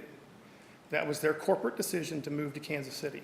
When you started your business in Kansas City, if the earnings tax wasn't there, you moved. That was your right to do as a citizen. I started my business in Gladstone, actually. Well, you moved to Kansas City knowing that there was an earnings tax there. It was your choice. It was her company's choice to move to Kansas City. They did the right thing and gave their employees a 1% raise. I'm just regurgitating what's being said here. I'm trying to defend the public's opinion here, my opinion personally, and what the city of Lawson's opinion is. The mayor told me to speak, and he said, have at it. And he knows that's dangerous. I've been known to speak my mind. So if taxes were the issue, if this tax was a sole issue to keep people from developing, then Ray County, the county where the other half of my city is, would have all kinds of businesses, because let me tell you, the property tax in Ray County is nothing compared to Clay. So that's all I've got. Okay, I do take your point, and you're right. The idea of putting that tax increase before the people and seeing what they thought was absolutely the right thing to do, but it works the other way. We put, and you may well be correct, it may not pass, but whether you're asking for an increase or a decrease, I think going before the people and getting their vote on it is exactly right. So what's right for this particular situation that you're discussing for the tax increase is just as right for a tax decrease. The thing is, it's out there and it is open for public debate, and this way the people are much more engaged. So yes, I think that, to tell you the truth, if we could do it without, because it affects other districts, other taxing jurisdictions, I would not want to do this if it took a vote of the commission. No. When we're talking about the other taxes that affect the county government itself, yeah, I think we are good to do that. So that's why I am very happy about the fact that it requires a vote of the people. And that's, again, we ask them if they want a decrease, we ask them if they want an increase, and we listen to them, and we follow the will of the people. So I have another question in rebuttal to that. Sure. I'm a property owner in Clay County. I would love to see a reduction in Clay County property taxes. I think that would be wonderful. That would have the effect that you're asking for on the whole of the people of the county, not a select few that are the business owners of the county. Did you vote for the school tax? In Lawson? Yes. Absolutely I did. And that affected your property taxes? Because it's the right thing to do for the students. And you did exactly what you should do. You exercised your right as a citizen to affect public policy. And that's kind of what we're looking at here. Now, whether we do end up going forward with this or not is an open question as we go forward to discussing. But I think the good thing about this is it will be a decision of the people, not the three of us necessarily or anyone else, but the people. John? I'm sorry. No questions, but thank you. No questions, thank you. Thank you for being, and by the way, please come in and be blunt anytime you want. Thank you. You know me, Jerry, that's the way I am. I do, and I tell you what, that's why we like to see you here. Yes, sir. Hi, good afternoon. Jeremy Tucker, Superintendent with Liberty Public Schools. Good to be with you all. It was about a year ago where we were in this room. It was a little less crowded. My CFO, Cindy Sullivan, and I came just to connect and build relationship and build trust and engage. And appreciated the invitation then, appreciate the opportunity to be here again, but I'm hearing some similar themes, but unfortunately, it's not a proactive as much as it was last year in trying to build relationships, as we do with our other community partners, City of Liberty, City of Kearney, and other school districts, Liberty Hospital, other taxing jurisdictions, as we've gathered together and we've had conversations around really difficult issues where sometimes we disagree, but at the same time we work forward for the betterment of kids or the betterment of our community. And I think that's what I want to echo that I've heard from some of those that have stepped up this afternoon and shared, and that it's not only a matter of putting an item on a ballot in front of our citizenry for consideration and allowing them to decide, but it's engaging early, engaging with those taxing jurisdictions that stand to lose. There's a lot of intelligence in this room from our friends at the Show Me Institute or from Victor and others that shared statistics and data that warrants visibility, that warrants conversation, that warrants discussion. There's another layer of engagement, though. At whatever point something gets to the point of being placed on a ballot, and each of our taxing jurisdictions have experienced this, every time we put a bond issue or a levy consideration on a ballot, it's to ensure that our citizenry is fully informed as well and the overall impact of this. So I think what many of us are puzzled by is that this is one of the first opportunities here in the last couple of weeks, really, to either attend a forum or a breakfast through the Economic Development Corporation or Council, or come to a meeting like this. And so we're a little taken back by what we're hearing and the pieces that we're trying to piece together. I do want to thank Commissioner Thompson for taking my call yesterday while she was in the car rider line picking up her kiddo and taking the time to spend some minutes on the phone with me. But I think those are my concerns. How do we build trust? How do we build partnership? How do we build relationship and engage on all levels for the benefit of our community? And just as a reminder, that's where we were a year ago when we visited and had that conversation. Here we are again in hopes of still being able to do that. Commissioners? I just want to say thanks for being here, and do you have any sense of the dollar amount that you all Certainly will be impacted do. by? Similar to those jurisdictions, certainly looking at that dollar amount being cut roughly in half. For us, our surtax collection on an annual basis is about $1.5 million. So we kind of fall in between that larger budget and smaller budget, as our friends from Lawson shared. So to cut that in half over a phase-in over however many years would be about, $7-8 million, $750,000 in and around that. Factor in growth and increase in assessed valuation and so forth. We know that that plays into this, but I think the important piece to consider is to run those numbers, run those projections, because every single one of our jurisdictions and finance offices do that on a regular basis as we prepare budgets for our boards to consider and provide visibility in and around that. I think that's a piece that's missing. We see that anytime an economic development proposal is being considered by municipality, as developers and their teams are looking at the fiscal impact to our taxing jurisdictions over time. I don't know why we can't generate some of that information here and share that. I worry that we're up against a deadline of trying to file ballot information, and we might miss that due diligence that is so desperately needed for complete visibility to the work and those projections. Yeah, I got you. Well, I appreciate the information. Again, share your concerns. And, I think we're very lucky here in Clay County to have two of the best school districts in the state. We have others as well, but North Kansas City and Liberty are two of the best, and just appreciate y'all's hard work. Thank you. Anything, Commissioner Thompson? I have no questions, but as always, feel free to call me anytime in the pickup line. My kids go to Liberty School District, and I'm very happy with them. So I do look forward to us continuing having these conversations and having a very open, transparent conversation, and everybody bringing all their numbers, and we can talk about this. Yeah. Thank you. Thank you all. Next citizen, please. By the way, just how many do we have left that are still wanting to speak? Okay, 1, 2, 3. Great, okay, great. Please proceed. Hello, I'm Travis Hucks, Superintendent of the Excelsior Springs School District. Thank you for this opportunity. Commissioner, thank you for speaking with me today at lunch. I hosted a Chamber of Commerce lunch. He happened to be there, so a couple of us had a chance to speak with you at length, so I appreciate that. I do appreciate your sentiment that this commission's willing to work with us on this. And so, in that spirit, you know, I offer myself to participate in any way possible, because I do echo the sentiments provided here today by North Kansas City, Liberty, other school districts, cities, and so on.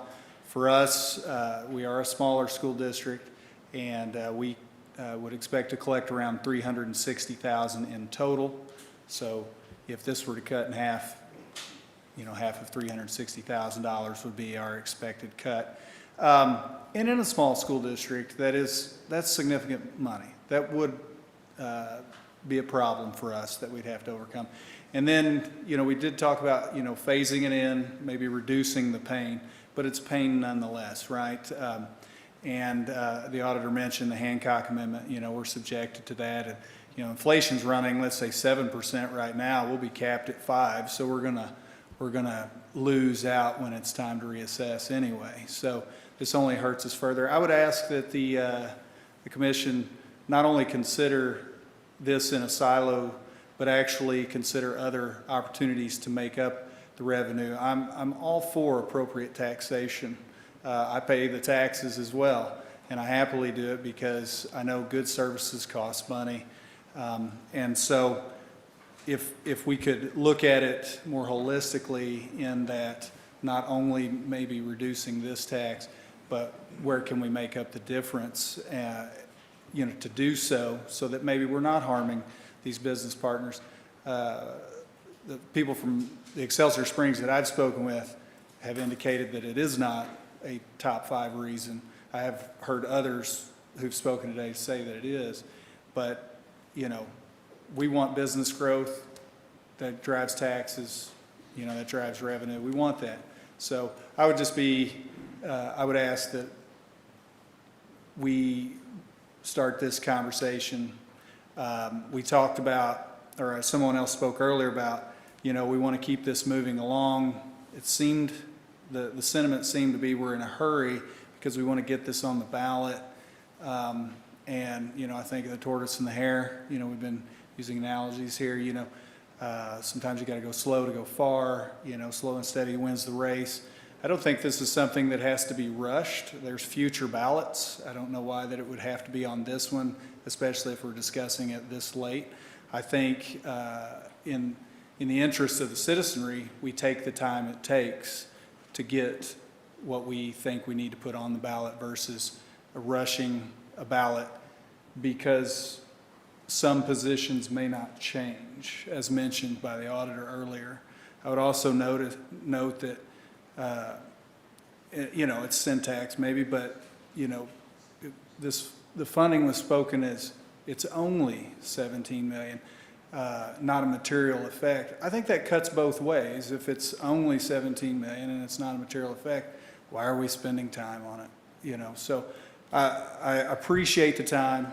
I thank you for your willingness to talk with me and work with us. So I offer the same in kind. So thank you. Thank you, and of course, whenever there's Wabash barbecue, you can bet I will be there in any case.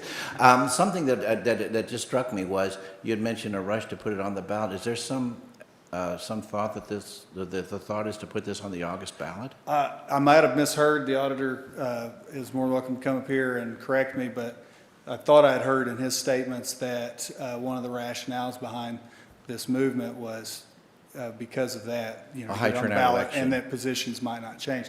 So I just wanted to make note of that, not trying to debate the auditor with all due respect. I was not in debate, so I would probably lose. But I just wanted to point that out because that was my understanding that was mentioned in. Yeah, let me go. I'm glad you brought that up, because let me clear something up, at least in my mind, from myself, speaking certainly singly, and in some of the discussions I've had with the other office holders, is August is not really a workable time. So no, we're not trying to rush at a breakneck speed for an August ballot. It's not in Well, our I appreciate minds. hearing that sentiment. Thank you.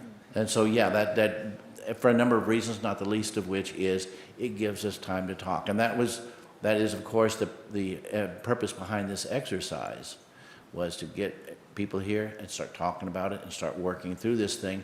And, you know, the August ballot is coming up really way too quick. I don't see that as a practical matter because we're not going to get done what we would need to get done for that ballot. So I'm glad you brought that up. I didn't realize that thought was out there, but at least, you know, from my point of view, August ballot is not really under consideration. I mean, obviously, it's not my ideal. It's the will of the commission that we're talking about here, but let me put it this way. I would not recommend an August ballot.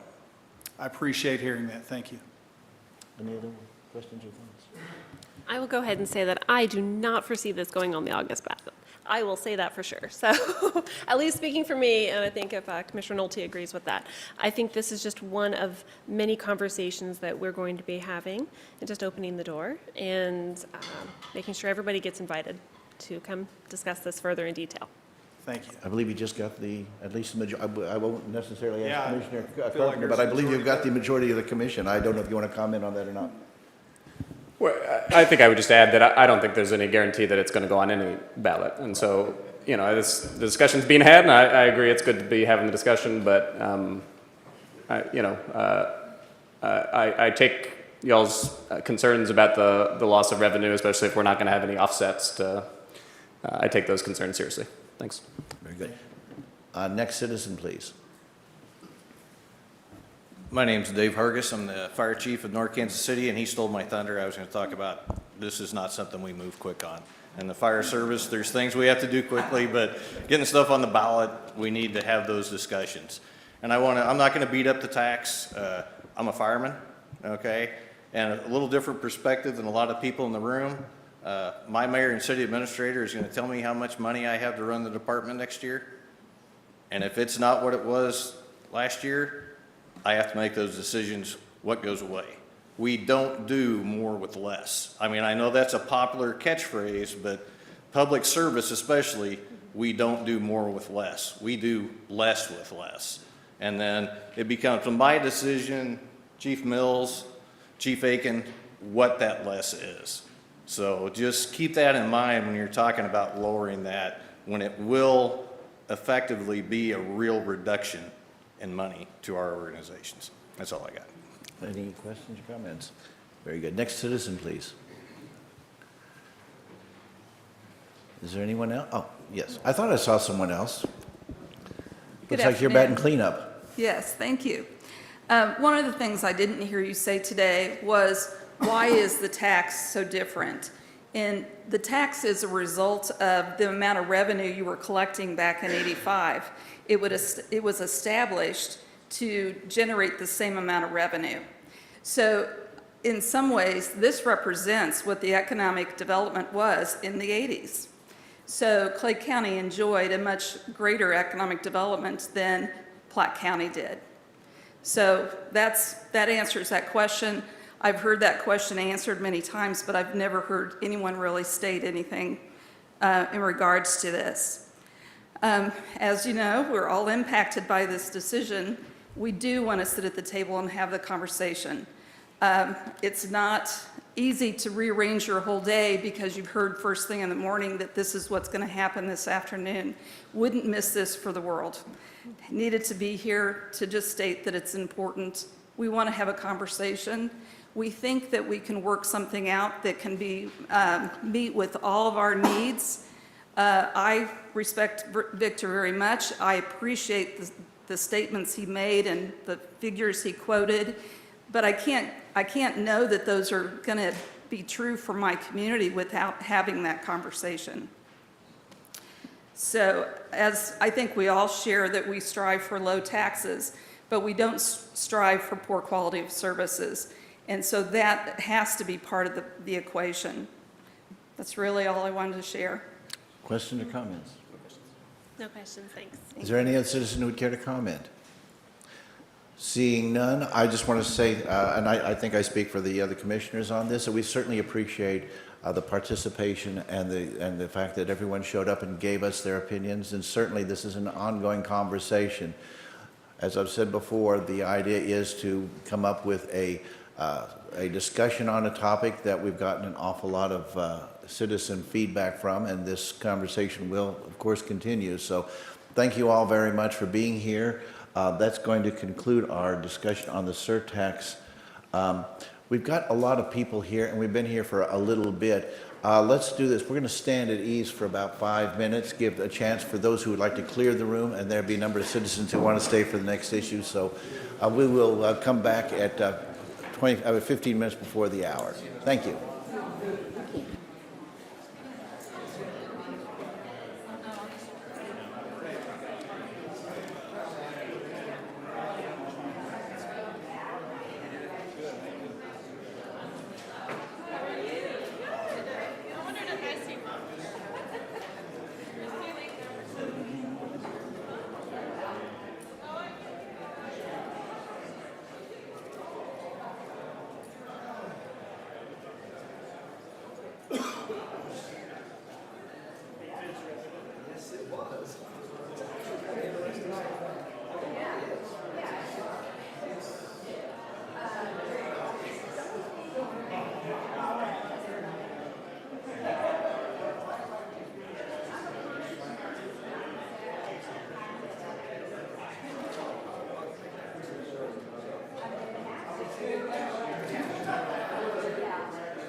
Everybody's in their places?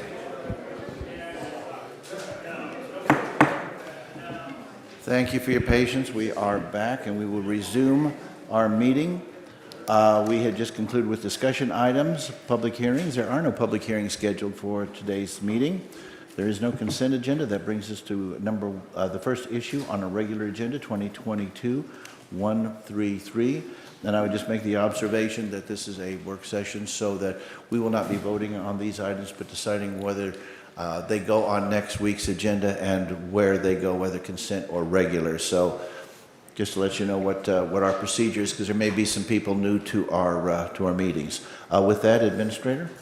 Yes, Resolution 2022-133 is consideration of a special event with the Kansas City Disc Golf Divas, and Director of Parks, Mike Driscoll, is here to provide information. Please proceed. Good evening, Mike Driscoll, Clay County Parks Director. This request is for the approval for a revocable license for the Kansas City Disc Golf Divas event that they wish to hold on 2 of our disc golf courses in Old Platte Park on May 6th and 7th. This is our 7th annual event, the first time it's been held or asked to be held up here. They asked for the use of 2 of our courses to be used exclusively for this tournament. One course, the Woodhinge course, will remain open to the general public for any play that comes in for those 2 days. They expect about 135 participants and possibly 70 to 75 people as far as volunteers and support staff and spectators. They ask for permission to come in and use shelters 1 and 2 in Little Platte that are close to the golf courses for support and setup and registration for the events. The first day, May 6th, is a fundraising event tournament which will benefit a Kansas City Rose Brooks Center. And then the second day is the actual professional disc golf tournament for women. And at this time, we would ask for the approval and signing of the revocable event license for this event for May 6th and 7th. Are there any questions of the? No questions, thank you. No questions, thanks. Okay. And you were not asking for passage of it tonight. You're Pardon okay. me? You're not asking for passage this evening? No. Okay. So 2022-133 for consent? I agree, thanks. Yes. Very well. 2022-133 will appear on the consent agenda at our next meeting. Thank you very much. That brings us to 2022-132. Administrator? Yes, Resolution 2022-132 is consideration of approving the official Clay County zoning map as of the end of 2021. And Planning and Development Manager Kip Jones is here to provide information to the Commission. Please proceed. Kip Jones, Planning and Zoning Manager. So this is our yearly zoning map update. This is approved once a year. Only the changes that were approved by the County Commission in 2021 are part of this. This would allow us to update the map, post it on our website. We have a large copy posted in the P&Z office. This was heard at the Planning and Zoning Commission with no opposition, and the Planning and Zoning Commission voted 6-0 to approve. You can see a copy of the zoning map there. Anything with color is the unincorporated section of Clay County. The gray areas are inside city limits where we do not have jurisdiction, and we also have a hard copy on the table over there if you want to look at a more detailed version of it. And I would be happy to answer any questions the commissioners may have. Are there any questions? No, thank you. No questions, thanks. Very well. Is there anyone else who would wish to comment on this issue? Seeing none. It sounds like it's kind of been through the mill. Do we want to go with consent on this? Is that, or would you rather see it come up again? No, I support consent, thank you. Consent, please. Very well. 2022-132 will appear on next meeting's consent agenda. That brings us to 2 companion issues, 2022-130 and 2023-1. Administrator? Yes, Resolution 2022-130 and 2022-131 are companion resolutions regarding the zoning and preliminary plat for Eastern Estates. Planning and Zoning Manager Kip Jones is here and provide information on this project. Please proceed. Kip Jones, Planning and Zoning Manager. So this is Eastern Estates. This is the resubmittal for Eastern Estates. The last submittal was denied by the County Commission a couple of months ago. You can see the site as it is currently outlined in yellow. It's currently lots 8 and 9 of Burton Estates. It's zoned R1A. It's approximately 33.75 acres, and Burton Estates was recorded in 2003. Here is the proposed subdivision, kind of outlined on the screen now. It's proposed to be 19 lots. The first version was 22 lots. Lots 1 through 18, which have access through the 2 cul-de-sacs that you can see on the screen, average from 0.92 to 1.22 acres. They would be zoned RU40, which is the county's current standard for lots between 0.92 and 1.8 acres. The proposal is to connect this to the sewer plant located just to the north that is controlled by Timber Creek Sewer. Outlined in green is a landscape easement. This is an update from the previous plan. The developer has submitted some detailed landscaping plans that show what types and what size of plantings would be planted in those areas. And there's a couple stormwater areas, including the existing pond, and then the green area listed as Tract A also has a detention area kind of on the southeast corner. 2008 comprehensive plan indicates that this is in the urban services tier. It's right at the 1 mile limit with the city of Kansas City. The intent of this tier is to promote urban development compatible with cities, and the residential uses include suburban density and urban density, and those are up to 4 units per acre or greater than 4 units per acre if we have municipal level services in this area. Staff believes we do have municipal level services because of that private sewer system located just to the north that can serve these additional lots. If that sewer system was not there, we would not be talking about lots this small in this area. This is the surrounding area. You can see the parcel we're talking about is outlined in yellow. Just to the north is the Johnson Ridge subdivision. Over to the kind of east of Johnson Ridge was the second phase of Johnson Ridge that has not been developed yet. To the southeast, there are some 3 to 5 acre lots, and then there are several lots that are still large ag zoned, large acreages in this area. As with any of our cases, we talk about rezoning criteria and preliminary plat criteria. I'm not going to go through each individual criteria. The Land Development Code states on the rezoning criteria that review and decision-making bodies should consider those criteria. The plat criteria, it dictates that those criteria should be met. Staff believes all these criteria have been addressed and the preliminary plat criteria have been met. And those were included in the transmittal that was sent to the County Commission as well. Let's talk about process a little bit. This case, since a rezoning was published in the newspaper, we sent property owners within 1,000 feet certified letters. There were 52 of those for this project. We posted a rezoning sign on the property, and then this is classified as a major subdivision. So there are several steps for a major subdivision. The first step is the rezoning and preliminary plat, which we're doing now. If approved, the next step would be for the developer to submit construction plans, and then after the construction plans are submitted, 60 days, that's when they could submit for their final plat, which would kick off another set of public meetings, including the Planning and Zoning Commission, and coming back to County Commission for approval. And if the final plat is approved, that's when the infrastructure, including the streets, all the water, stormwater would be put in. Then once that is approved by all the outside agencies, that's when the plat could be recorded and lots could be sold.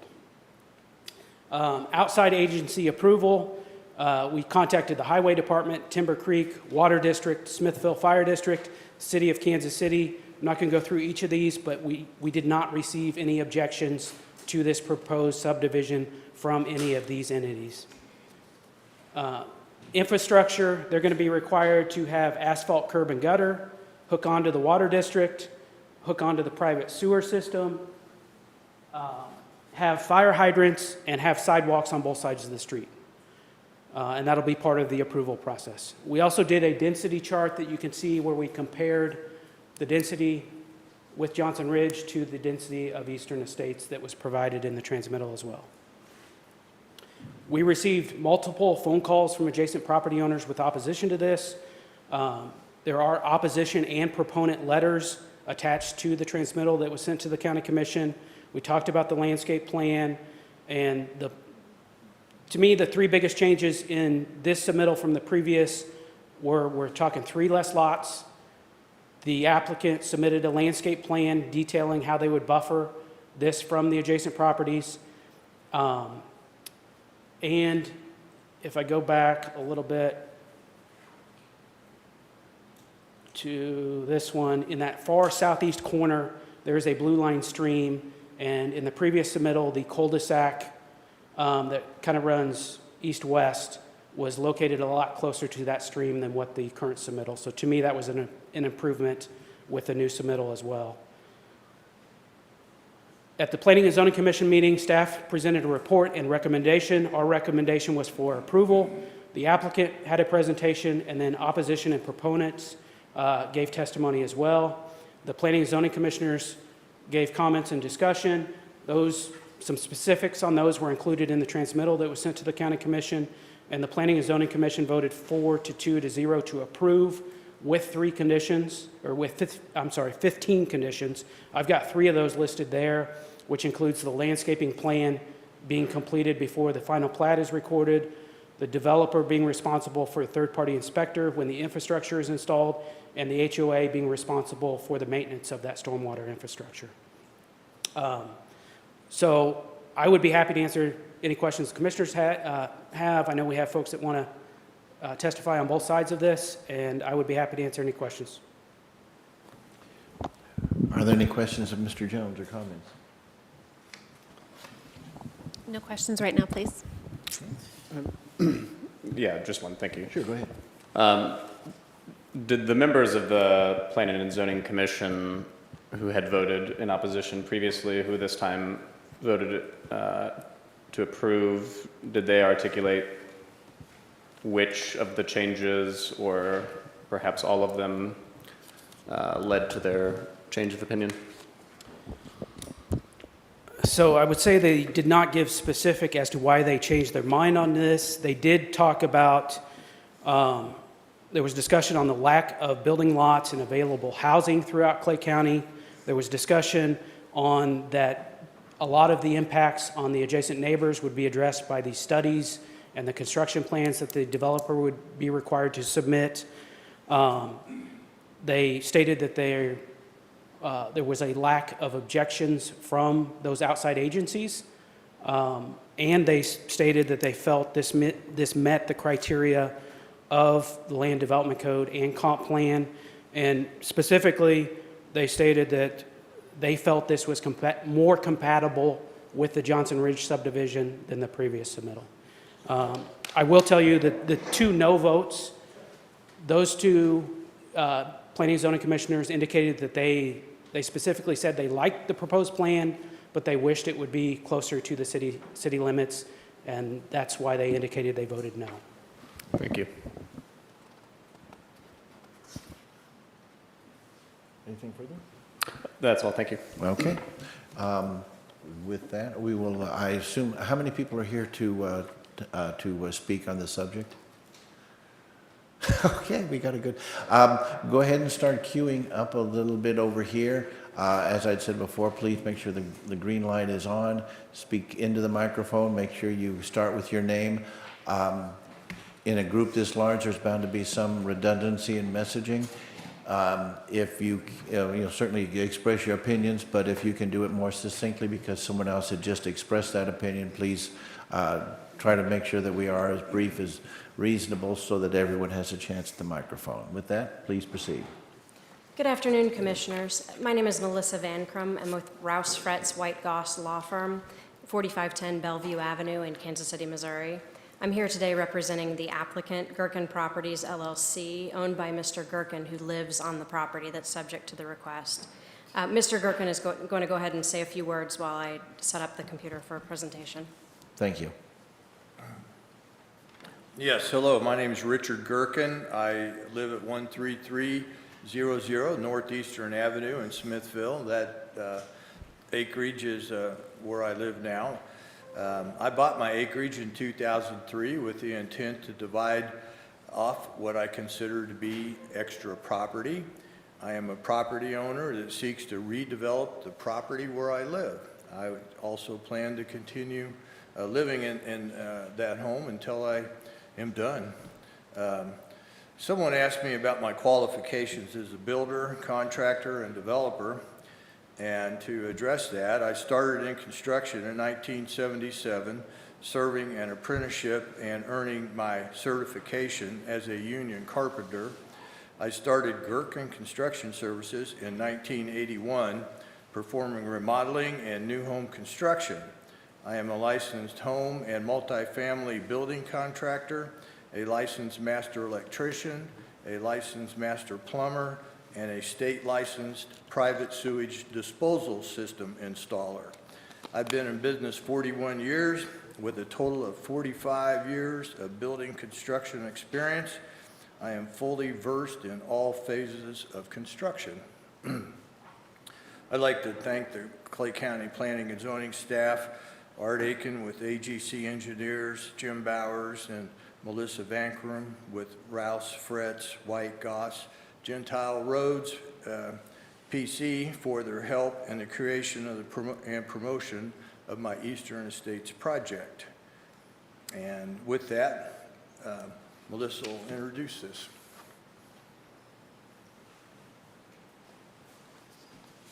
Thank you, Richard. I'm going to try out the clicker here and see if we can do this from over here so you don't have to crane your necks. I think we've already gone through the request here based on staff. And to touch on background, in 2017, there were 9 lots approved on this property by the county. The plat expired during the recession after several extensions.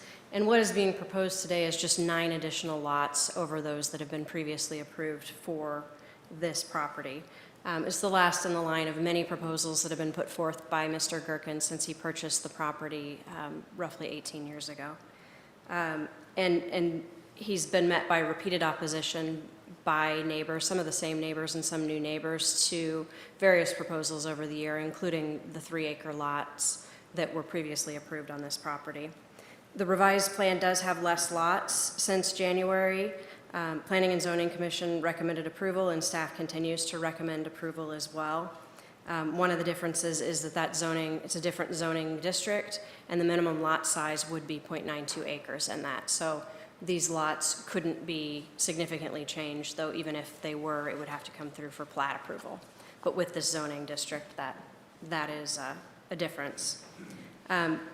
So what has changed since that time? The development since the original approval has significantly changed. You have the development to the Johnson Ridge immediately adjacent, which was originally approved for 104 units, though only half of those, or a little less than half, were ever built.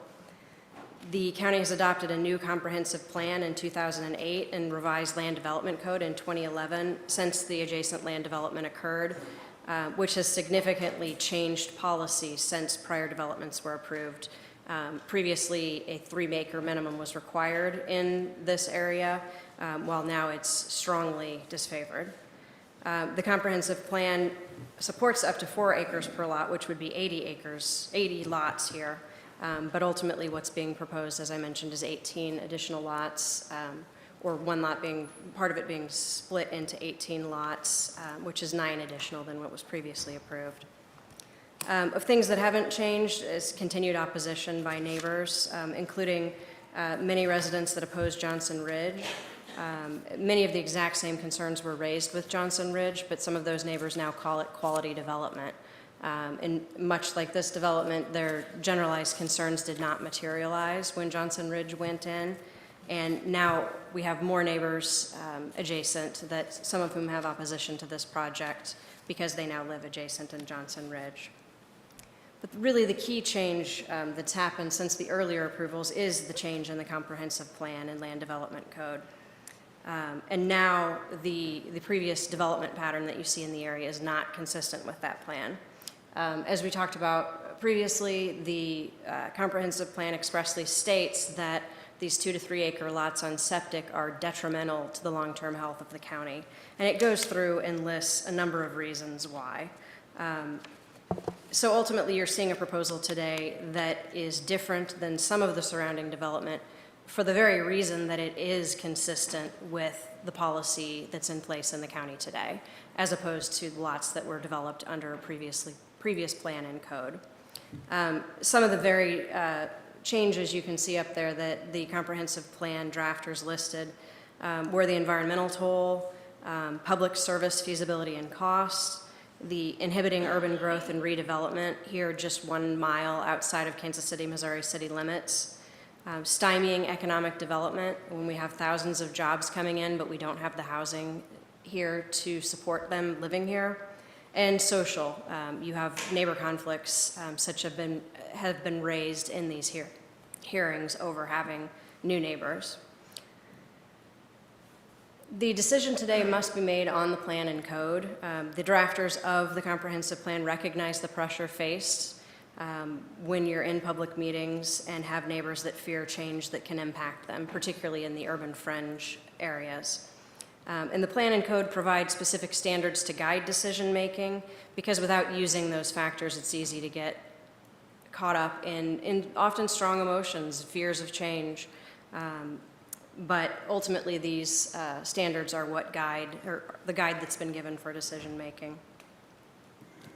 The proposal is consistent with the county code and the comprehensive plan, as evidenced by both staff and including the county's own subject matter experts' confirmation that that is the case, along with the Planning and Zoning Commission's recommendation of approval. The code provides that rezoning shall be considered consistent with the comprehensive plan if the amendment is consistent with the planning tier map, and that's what you see up here. The peach is called the urban services tier. That's pretty much everything you can see up there. You'll just see the cross-hatching where that's within 1 mile of the city. This is immediately across the street from that. That, as I mentioned, allows for lots per acre, urban density development near cities, here just over 1 mile. And it provides that such areas should be reserved for urban development irrespective of timeframes. The proposal meets the standards of the urban services tier through paved roads, stormwater using natural streams and ponds, wastewater treatment on a municipal level, and water provided by the public system. It meets the purpose and intent of the code through comprehensive plan consistency, as we've just discussed.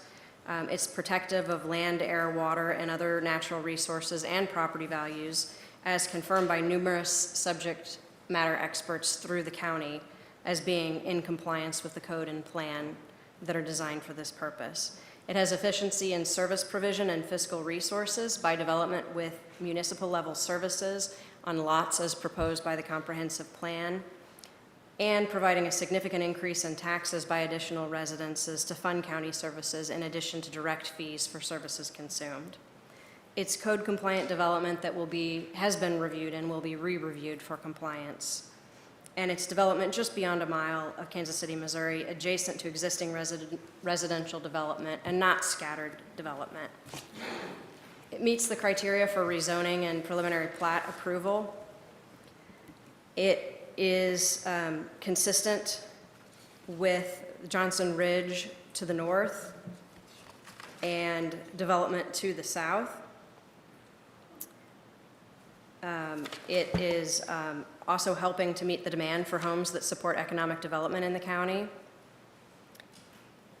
The comprehensive plan and zoning code, with changes that have happened since prior development, require this more dense development and not the 2 to 3 acre lots that you see in some areas adjacent. It's compatible with surrounding uses and zoning, which are also single-family homes. And compatibility is not the same as identical. Single-family residential is compatible with single-family residential, although the development in the surrounding areas is similar. The appropriate agencies for sewer, fire, water, roads, planning have all reviewed and provided positive comments that have confirmed the ability for services to support it. and the development will not significantly impact property in the immediate vicinity or the environment. The other development that has been feared by neighbors has happened, and their fears have not been realized. And this is consistent with what has been proposed as designed to avoid or mitigate such impacts. Plus, there are buffers, as you've seen on staff's view, that will help to limit any additional visual impacts to neighbors. This is the preliminary plat. In green, you can see that buffer, a 50-foot buffer surrounding the lots. That's actually what you see more commonly amongst when you have a commercial or even industrial development adjacent to a use. It's not common to see something quite that big in this type of development, but that's what is being provided here. There's an access point down at the bottom where the star is, and you can see up at the northwest is Mr. Gherkin's lot, where he'll live adjacent to these new residences. And the stormwater detention is both the pond up above and potentially dry detention down below. Previously, a stream reroute had been proposed, but that is no longer the plan. And I can show you the stormwater plan here in a minute. The adjacent lots are compatible. There are just 2 lots in Johnson Ridge that are, or maybe 3 that are adjacent to portions of 2 lots on this property. And ultimately, those lots average under 1.18 acres apiece, whereas the lots below are almost an acre each. The Mr. DaCosta's property to the west is adjacent to lots that are all at least 0.92 acres each. And there is an existing tree buffer there that will be supplemented with the landscape plan. Now here is a view of the landscape plan. You can see that specifics have been provided as to how the existing mature tree buffer will be supplemented. It includes a lot of conifers, so there will be year-round privacy as well added to this as well. The neighbor concerns that have been raised, much as with the previous proposal, are very general in nature and have already been addressed by the county experts. There was a neighborhood meeting held again to discuss the development, but the neighbors who have appeared in opposition did not attend that meeting. The neighbors' concerns are related to existing issues such as traffic, sewer, and water pressure, but those are exactly what's already been addressed by the county's experts and been found to be sufficient to support this development. One of the main concerns of neighbors is density. Up above, you can see a view of Johnson Ridge. Here, the average lot size that's being proposed is not significantly different from Johnson Ridge, as noted by staff. There's also a 50% green space buffer proposed, and you can see at the bottom, that's the existing buffer to the west by Mr. DaCosta's property as of about 4 years ago, which will be supplemented. Mr. Gherkin, since he lives on the property, has been putting up growing a buffer over time that ultimately will be supplemented. It's not flat land that will have new trees planted. It's additional to what's already existing. The applicant lives on the property, and so much like having already started this buffer, he is motivated to ensure that this is compatible development because they will be his neighbors as well. Traffic has been reviewed by the highway department, and they found it to be absolutely compatible, even provided that there's a good sight distance for the entrance.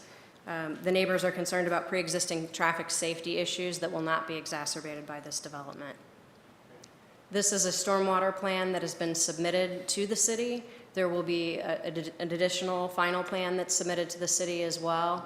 As I mentioned, you can see the detention through the existing pond and also a dry detention basin there as well. In addition to the county approvals, there'll also be a stormwater pollution and prevention plan that's required for construction, so there will be ultimately federal, state, and local oversight. The grading and erosion control plan has also been provided to the city, and that's a part of this plan. Wastewater, this is a view here of the current wastewater line and where it will be connected. Red is the existing lines, and green is the point where new lines will be added in an already existing easement. You can see where the star is, that's where the existing plant is.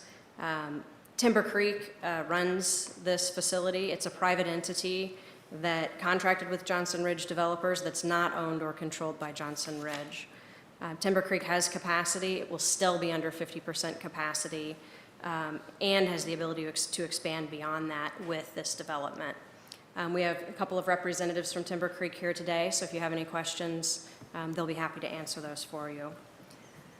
The county requires lines to be run much like you see down there, just like they often require stub streets with developments, because it is completely expected when you put in a sewer plant like this that it will be connected to future development. So that's why those lines are already in place there. Ultimately, the cost burden to existing users, if anything, should be reduced by adding other users when you spread out costs over multiple users. And they're experts that manage and oversee the sewer. Ultimately, it's a vast safety improvement over individual septic, licensed by the state, regulated by the Public Service Commission, complying with local, state, and federal law. They've operated for over 2 decades, and including this plant, which has already been in place for over a decade. The Water District and the Fire District have reviewed and can serve this development. There will be additional approvals required. The water pressure concerns raised by the neighbors are existing concerns that will not be exacerbated by this development. The Smithville Area Fire Protection District is also reviewed and provided comments, and there will be hydrants that will be installed for this development to help them serve it. The confirmation by both staff and Planning and Zoning Commission that the proposal complies with the county code and plan is evidence for approval, and the general concerns raised by neighbors are not reasonable grounds for denial. The decision must comply with the existing code and plan. Courts have clearly stated that decisions based on these kinds of generalized concerns are not a valid basis. The opposition are concerned neighbors, but they are a tiny fraction of the overall county population, which does not represent the public interest. Some of the same neighbors have opposed development time and time again on this very property, using the exact same concerns, in addition to raising those concerns to oppose Johnson Ridge. But ultimately, those neighbors were the change, whether they moved in a year ago or 60 years ago. They ultimately were the change when they came to this area as well. So the key is that the proposed project complies with the plan and code as has been confirmed by the county experts. And we request your approval of the project. We are in agreement with staff's recommended conditions of approval and Planning and Zoning Commission's recommended approval, and we're happy to answer any questions that you may have. Thank you very much. Are there any questions from the commissioners? No questions, thank you. No questions, thank you. Very well. Is there anyone wishing to speak on this subject? And please go ahead and, queue up, and as I said, be sure and speak in the microphone and let us know your name for the audio recording. Please proceed. Yes, good afternoon, Commissioners. Stephen Walcott, Attorney at Law, 204 East Kansas, Suite A, Liberty, Missouri. I'm here for 2 clients today, Mr. DaCosta and also the HOA that is located directly north of this. Counsel for applicants offended a lot of Clay County residents at this point, and I think that's unfortunate. The main issue here is we're still looking at the 208 comprehensive plan, and the concern continues to be the concentration of the area, what the infrastructure is, what we expect in the future.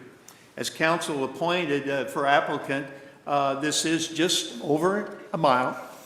And as I'd indicated in our previous hearings, my confirmation with Kansas City is there's no plans to annex this area in the future. They're still looking at, we heard that earlier in the taxes, they're looking at Platte County and doing some things over there, but not for Clay County.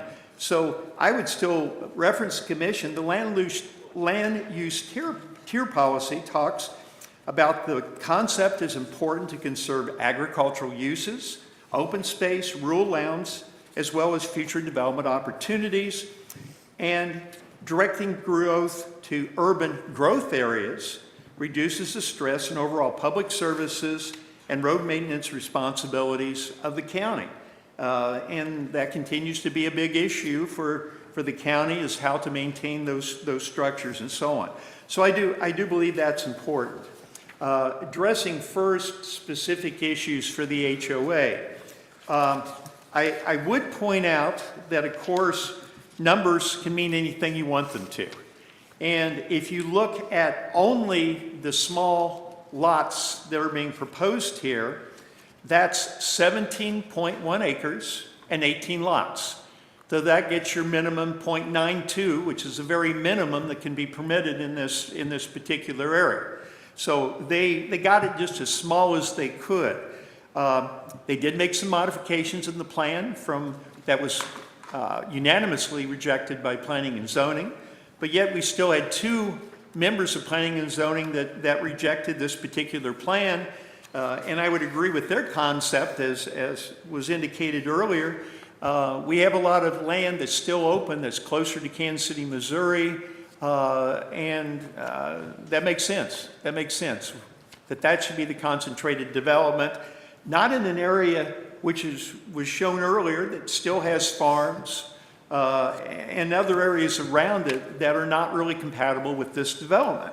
Now, look at Johnson Ridge, you're talking about 100 acres and 44 lots. That's a big difference from 17.1 acres and 18 lots. Please also keep in mind that when the developer of Johnson Ridge basically completed that first tract, he basically deeded the rest of that property to my clients, the HOA. Part of the reason of that current sewer system that's there is contemplating the potential eventual expansion of that area to the west. And that is a concern for the HOA because will that limit their ability in the future to be able to develop? Specifically, the HOA is looking at the covenants.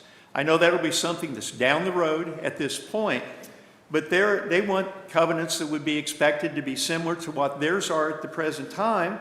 And frankly, they noted to me that the appearance of Mr. Gherkin's house would not meet the requirements of the Johnson Ridge HOA, the way it currently, what he's got there, how he's got things laid out. So that is a various concern for them as to what's going to happen with this HOA is developed. They are concerned about lot density. Again, in spite of the acreages that was shown for Johnson Ridge, keep in mind that is a conservation district. And the whole concept that the county approved of that is there is a large open area around there, which reduces the concentration of that area. We think that's important. They again raised, I know it's been poo-pooed, but water pressure is already a concern for them. It's very significant. Until Public Water District number 9 gets another water tower, it will continue to be a problem. There's no question about that. They're concerned about the barrier. Unfortunately, the barrier that's grown so far is, and I have a bunch on my land, so I'm very familiar with thorny locusts. Thorny locusts may be native, but they're a pain and they're a problem. And they're, a health and actually a physical issue problem as far as being dangerous. And the other concern is some of the plans that were shown today show that north border being part, and part of them show the full north border.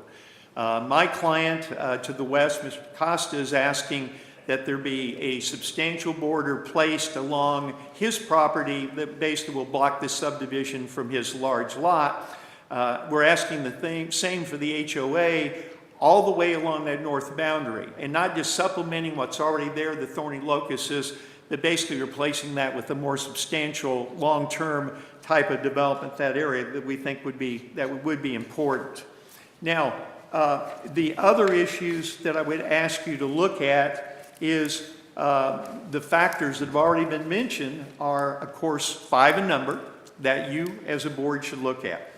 And the first is whether or not the proposed amendment corrects either an error or inconsistency or meets the challenge of a changing condition in the area.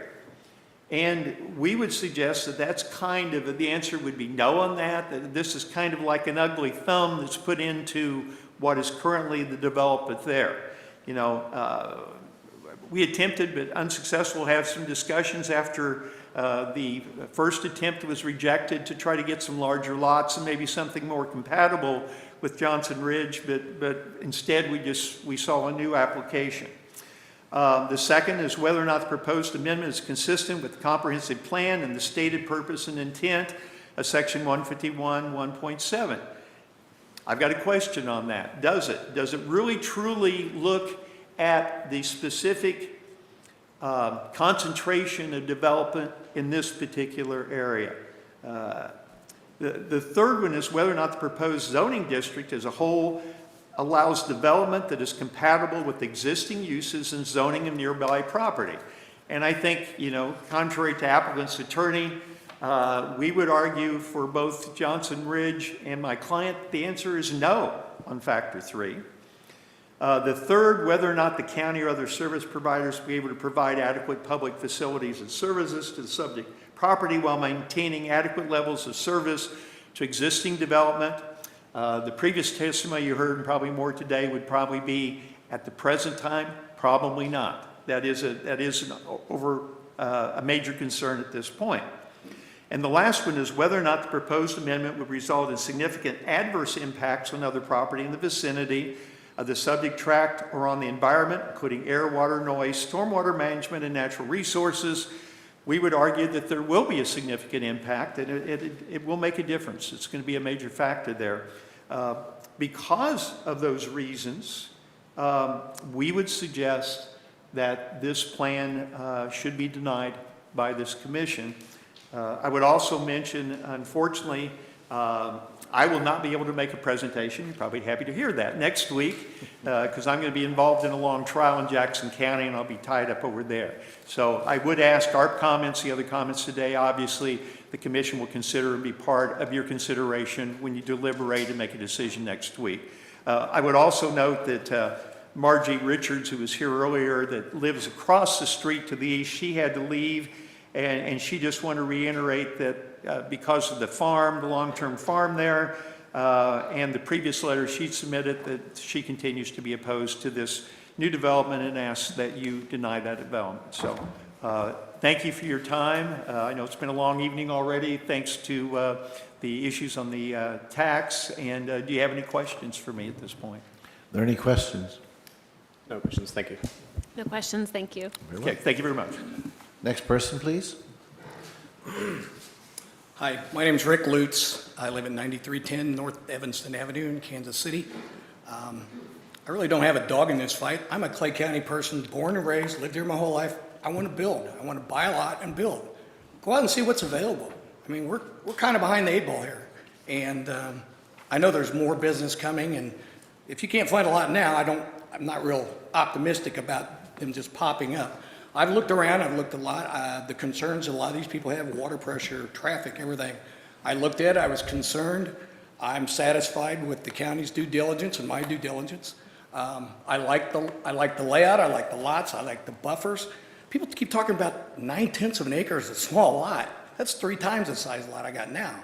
I really don't need the giant lot, but this is enough to meet my needs. So I just wanted to say that I'm in favor of it. So thank you very much. Thank you. Questions? Next person, please. Hi, my name is Kip. Can I connect the computer? Okay. Is this going to be a relatively brief presentation? Or? Yes, sir. Very good. Okay.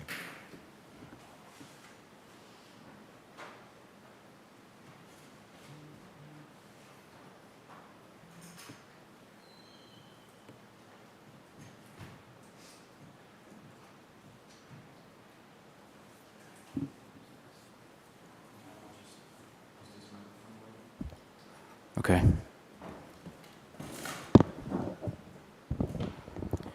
All right, my name is Vlad Da Costa. I live on 6818 Northeast 132nd Street.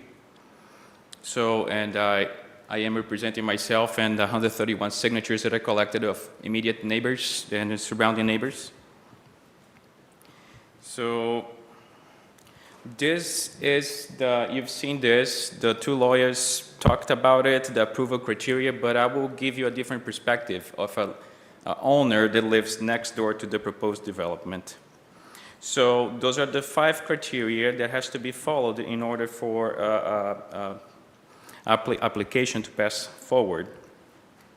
So I would like to highlight right here, number 3, whether or not the proposed zoning district as a whole allows development that is compatible with existing uses and zoning of nearby property. So the one in blue, I really like this map because it shows the size of the lots. So the one in blue, the 2 lots in blue are the applicant's lot. My lot is the one to the left, a rectangle, long rectangle, next to the blue one, okay? So as you can see right there, the applicant's smaller lot is 14.8 acres. Okay, just for you to give an idea, for you to have an idea of the perspective of the size. Johnson Ridge is just north of it, right? Now look at Johnson Ridge right there, that cluster of lots, and look at the surrounding area, right? So just for you to have an idea, to the right of the development, you can see 2.5, it's 2.5 miles distance to the right and to the left, and to the north is 1 mile long, and to the south 1 mile long. So just for you to put it in perspective, Johnson Ridge, that the applicant has been using as a criteria to pass this application forward. So Johnson Ridge was and still is incompatible with existing uses and zoning of nearby property because the lots are small. However, why Johnson Ridge is there? Because Johnson Ridge is a conservation district. The applicant's process is not a conservation district. So conservation district, through clustering and smaller lot sizes than conventional zoning, natural features of the land can be preserved and infrastructure can be minimized. Okay? So as you can see right there, those are all the lots, and all that huge lump of white area, those are the open spaces that will not be built. The previous lawyer, the applicant's lawyer, mentioned 104 homes. That was not for this current setting. Okay? That was for the expansion. Many other 100 acres of expansion, that was the initial 104 lots, but here there are only 44 lots for over 100 acres. That gives 2.2 acre lots. Besides... Excuse me, how many slides do we have on this presentation? Because I mean, what I'm concerned is that, you know, I appreciate the detailed information you're giving us, but I want to make sure other citizens have an opportunity to speak as well. So it feels like this is going to be a 20-minute presentation. Okay, I'll be quicker, Okay. Commissioner. Thank you. you. So right there, as you can see, there are details, professional landscaping, okay? All those islands right there that you see in Johnson Ridge, they're professionally done. If you look right here, Eastern States right here, there's no landscaping in the cul-de-sac, okay? It's just as bare ground, bare bone, as plain as you can be. So all those details in the landscape, those are all from Johnson Ridge. So right here, again, Johnson Ridge has connecting pathways throughout the property. Johnson Ridge is landscaped to connect neighbors within the property and within the natural features. So I would encourage all the commissioners to go there and walk on those pathways of Johnson Ridge. And one very important feature right there highlighted on the bottom, Johnson Ridge cannot sell this extra open space. It will remain there forever and ever. So here, the extra open space is pleasing to the eye. Now, let's talk about the applicant's proposal right there, Eastern States. As you can see, there are no, by the way, the bottom one right there, the one to the right, that's a landscape from the applicant's process. So as you can see, there are no connecting pathways throughout the property, the proposed property. And it is landscaped to isolate lot 19. This one right here is lot 19. So it is landscaped to isolate lot 19, which is the applicant's lot, and isolates also the features from the new development, which is this 2.5 acre pond right here. So, and the applicant will be able to sell lot 19. which will not happen with the open space of Johnson Ridge. Another point I would like to point out is this one. So the proposed amendment would result in significant adverse impact to other property in the vicinity? Yes. And I'll tell you this. So here again, the landscape, as you can see right here, so let me walk you through this. All those colorful trees that you see, those will be new additions. The ones in the area are black and white. So, and right here is the legend of all the existing landscape, okay? We can't go through this thing like tree by tree. We need to, we really need to move along so other citizens, because the thing is, you're taking, you know, this is pretty detailed and pretty painstaking, and we want to have this information, but if you could kind of go through it. Two more slides, Commissioner. Can I have 2 more slides? Yeah. Okay, thank you very much. So right here is, as you can see, the numbers right there. The biggest numbers are honey locust. That was mentioned as thorny locust. So there are no, as you can see here in the north edge, there are no existing trees right there, very few. But look at right here, the edge with edges of my property. All the black and white trees are here. And those black and white trees, if you bring all the boundaries there, they're honey locusts, over 70 honey locusts along my property line. And if you're not familiar with it, this is not from the internet. I just went to my fence and I took a picture of that. Look at the size of that thorn. So, and the other thing is, one thing is looking at the development from the computer, from the satellite image, right? So as you can see, the arrow right there points my home and Mr. Richard's home. It seems too far away that will never bother me or anything, which, by the way, I don't care what he has in his backyard. He has 33 acres. He can do whatever he wants in there. However, this is, I'm not zooming in. This is my view from my front porch. This is how close his house is. And if you look at the previous slide, you think, well, that's quite far away. So let's put 7 more neighbors along his fence line, matching the other 7 or other neighbors. And look, his house, this is his house. This is not the new development that will come if this thing goes through. That's all I have to say. Thank you very much, Commissioners. Great. Thank you very much. Appreciate it. Any questions? Any questions? Next, no, there seem to be none. Thank you. Next person, please.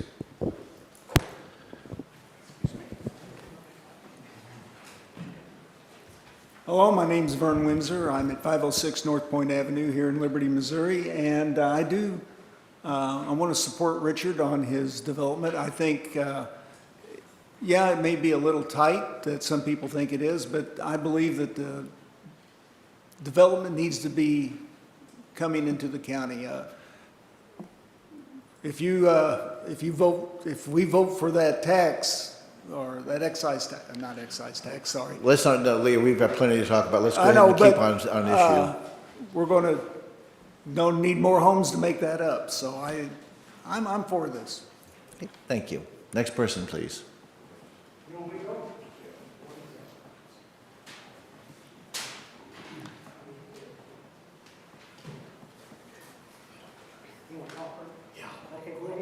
Hello. Yes, my name's Charles Gherkin. I live at 7332 Northeastern, Kansas City, Missouri. My wife and I have been looking for a place to build a new home for 4+ years. We'd like an acre lot. These are 0.92, which is just slightly less. One development I'd looked at over in Platte County, same size lots, probably about the same price point. They were advertised as estate-size lots, which my current lot is 1/4 of an acre.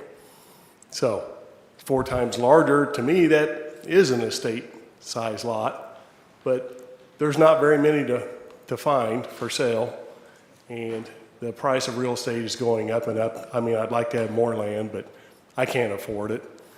Possibly an acre is what I'm reduced to. I originally wanted 2 to 5 acres, and I just, I can't win a bidding war. So something like this is the maximum that I could afford. Like I said, we're interested in building, and that's all I wanted to say. Thank you. Thank you. Next person, please. Yes, it is. Okay. Okay, I got it written down. My wife wrote it down for me. Great, thank you. Okay. Hello, ladies and gentlemen of the board. My name is Richard Decker, and I reside in Johnson Ridge subdivision. In our subdivision, we have over 20 acres in conservation land. Walking trails, we got forest acreage, 7 ponds, and there's common area behind every house. Okay, and then, but Eastern Estates wants to keep referring to our subdivision as equal to his. No, but that is not the case, and never will be. He has a natural ravine on his property and a watershed. That's his property. He will never have the conservation land or common area on his acreage. His proposed green space around the plot is not enough. We contacted the EPA, and the EPA spokesperson, Richard, his name is Gabriel Dupree.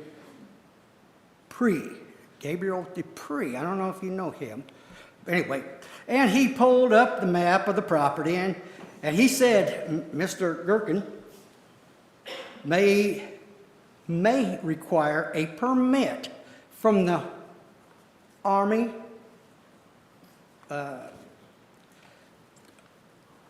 Corps of Engineering. He may need a permit. And from the Department of Natural Resources for the study of wildlife, which could take up to about a year. Now, if you brought up the map, there's a creek that runs down through there. I never realized that till he brought it up, because I seen Richard over there, or some part of his family, go down in that ravine and up. First I seen the truck over there, and then all of a sudden, whoosh, no truck. Then it came back up. I'm going, what the heck is that? But if you look on the map, you can see where that ravine is. Thank you, fella. You see where that ravine is and that creek is. You can see where the creek is. And he's going to have some, the engineers go back out there and do that work.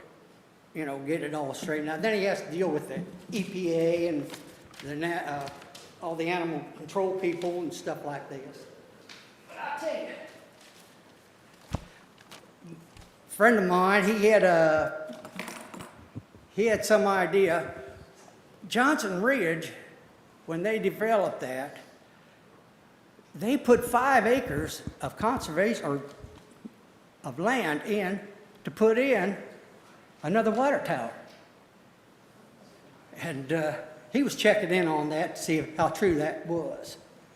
So, but he broke his leg at the baseball game, and so he's not here to take that up. And like I said, those little lots like that and those houses and the tract homes, just going to tear things up out there. Okay? Thank you very much. Thank you. Have any questions for me? There appear to be none. Thank you. Next person, please. Good afternoon. My name is Jim Rucker, and I've appeared before you all before. I spend an awful lot of time focusing on real estate in the Kansas City metro, and in particular in Clay County. I live here, and outside of just a few years away, I've lived here my whole life. I've seen the good, the bad, and the ugly in Clay County, like a lot of other people. Right now, we're in a really good period of time because we've got an abundance of the wind behind our back. We've got great growth happening in this county. I've spoken before about it.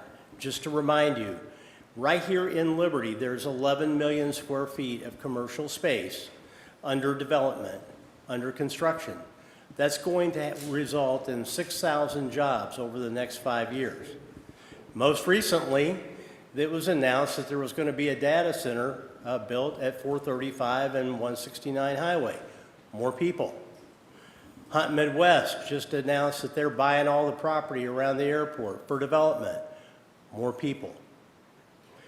Commissioner Carpenter mentioned in the surtax conversation, he provided a pretty thorough list of what commercial businesses look for when they're thinking about relocating in an area. One of the things I'd add to your list is residential availability for the executives, the management, and their employees. Part of what I watch every day is what inventories are doing. Right now, in the Kansas City Metro and in Clay County, there is 1/2 of 1 month houses available. All price points, that includes pre-owned and homes under construction. That's not enough to service our existing population of people, let alone those who are coming into the county. So I'm supporting of this development. I find it interesting that the opposition wants to talk about Johnson Ridge. I think their attorney just said that they've got several acres that they've got in reserve for future development. It's almost interesting that they're here complaining about this development, but they're holding land for future development. That's intriguing to me. And I think they were smart in doing so, because I think just like this development, we need that development. So there's a need. The second thing I'd like to talk about very quickly is taxes. I thought the surtax conversation was very interesting. But let's talk about taxes on this development. Right now, that pasture that belongs to Mr. Gherkin is being taxed, I think, at about $700 per year. Let's just call it $1,000. He's planning on building 18 homes, and the price is around $750,000, give or take. That will result in every driveway in that development paying approximately $7,500 per year in real estate taxes, approximately. So if you did that over 10 years, you got $1,000 a year out of pasture, times 10 is $10,000. If you had that development on the tax rolls, that's going to equal $1.4 million in tax revenues to this county. We're talking about 18 houses. One of the things that was talked about previously is the traffic on Eastern. Those 18 homes, if you figure there's 2 cars per driveway, that's 36 out on Eastern going different ways. They're not all going to go south. They don't now. The people in Johnson Ridge, I've checked, they go every which direction out of there. They don't all come south. So it meets the comprehensive plan. Your staff has had the outside experts look at it. They have approved it. I'm recommending that you all give it all your consideration and approve this. Thank you. Thank you. Next person, please. Hi, my name is Danae Dvorak, and I live here in Liberty, but I wanted to comment on the stream that's on the property. The stream is a wet weather stream. It is an unnamed wet weather stream, therefore not in a contributory point. DNR would have no say over it. On the bottom end of the pond, again, it's a wet weather stream. It's for the overflow of the pond. There are no waters of the state on the property, so DNR, as far on the water end of it, would have no say. And that's all. That's it. Thank you very much. Next person, please.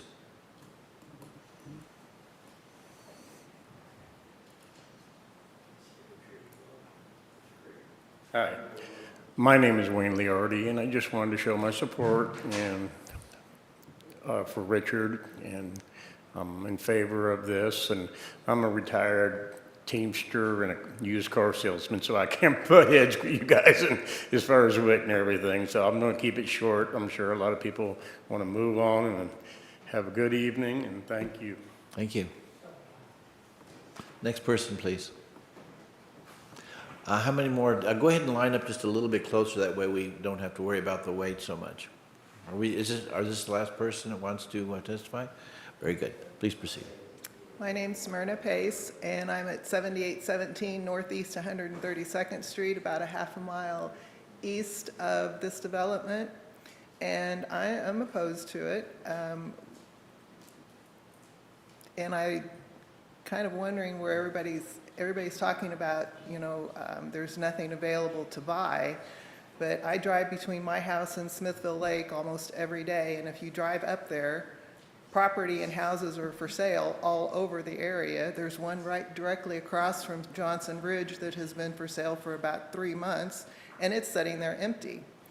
And so there's property all over the place. So if you approve this at the way it's set now, what's going to stop this vast expansion out in our county? There is property all up and down Eastern that is for sale. It's all the farm property. All of our farm property is being sold. And the lawyer for Mr. Gherkin said that the neighbors were fearful. We're afraid of change. It's not that we're afraid of change. We're afraid that our concerns are not being heard and not being addressed. And yes, we're passionate. We've also been accused of being passionate about this advice by the lawyer. I'm not a lawyer. I'm not getting paid to stand up here. But yes, I am passionate about this because this is my home that we're talking about. We're talking about a neighborhood of families, these people that live out here. Most of us have been living out here for more than 20 years. We know that change is coming. We're not being opposed to change. We're being opposed to turning the county into the city. When all of our farm property is turned into the city, what's left of the county and what we've lived and fought for so long to keep it the way that we wanted it when we moved out there. My husband and I have been out there since 1991. We bought our property. Yes, it was changed. When we bought it, there was not a single tree on it. It was farmland. So yes, we know that change is coming, and we're good with change. We don't care about change. What we care about is the abuse that is being done because of developments like this. Yes, we would have proposed Johnson Ridge if we had been involved in that at the time. It's too, no matter if there's green space or not, it's too stuck together. The houses are too close together for the neighborhood, for Mr. DaCosta's lot. You look around those maps, 10 acres, one house. The lots directly across from Johnson Ridge on Eastern, I believe that both of those lots that are there, the house that's for sale, are both at least 10 acres. They're both very large lots. My lot's 3 acres. Mr. Gherkin knew what the rules were when he bought this property. That's all that we're asking, is that he abide by the existing rules. When we bought our property, we abided by the existing rules. When most of these people out here bought their property, they abided by the existing rules. And then they're talking about the 3-acre lots not being, having to have septic or sewer on them.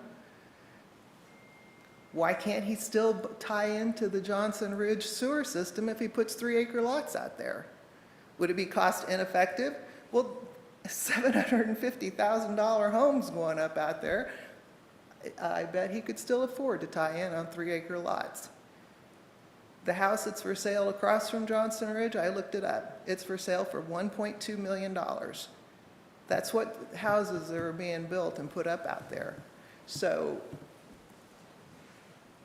why does this lot have to be so dense and so consolidated when right across the street from me is property that is vacant? If you put this up, are you going to pass the same thing across the street from me when the Purcells decide to sell their property and develop it? There's lots across the street further down that's already been approved and plotted at 3-acre lots. You approve this, are you going to they're going to change and go through and say, oh, well, I can make a ton of money by making smaller lots on this property too. All the way up and down Eastern, Northeastern, between my house and Smithville, lots are for sale all over the place. Are you going to do that to all those too? That's what we're trying to do, is stop it from getting any worse. He's comparing everything to Johnson Ridge.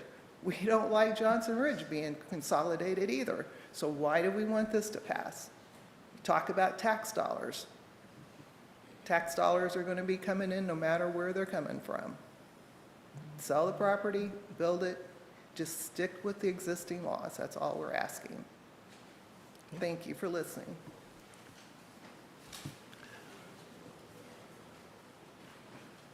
Go right ahead. Good evening. My name's Scott Dillon. I live at 2145 Red Oak Lane, Liberty, Missouri. I am, this is about the third time I think I've appeared on behalf of this particular discussion.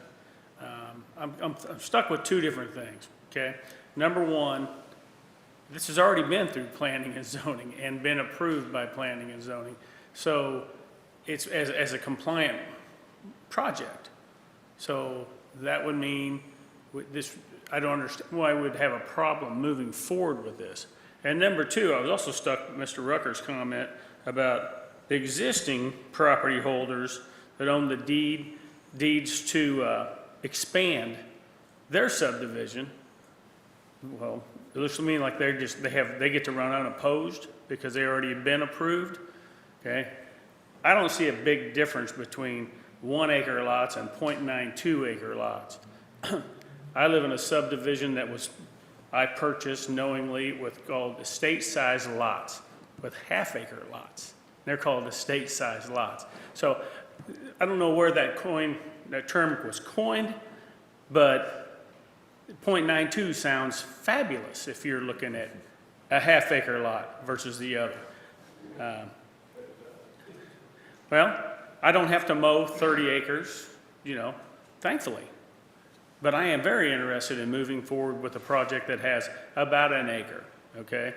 I am very familiar with the land. I've spent time up on that land. Even if there's weird locust trees along part of that border, I have a chainsaw too, okay? So if that was going to be something that was going to bug me, I would just take care of that, okay?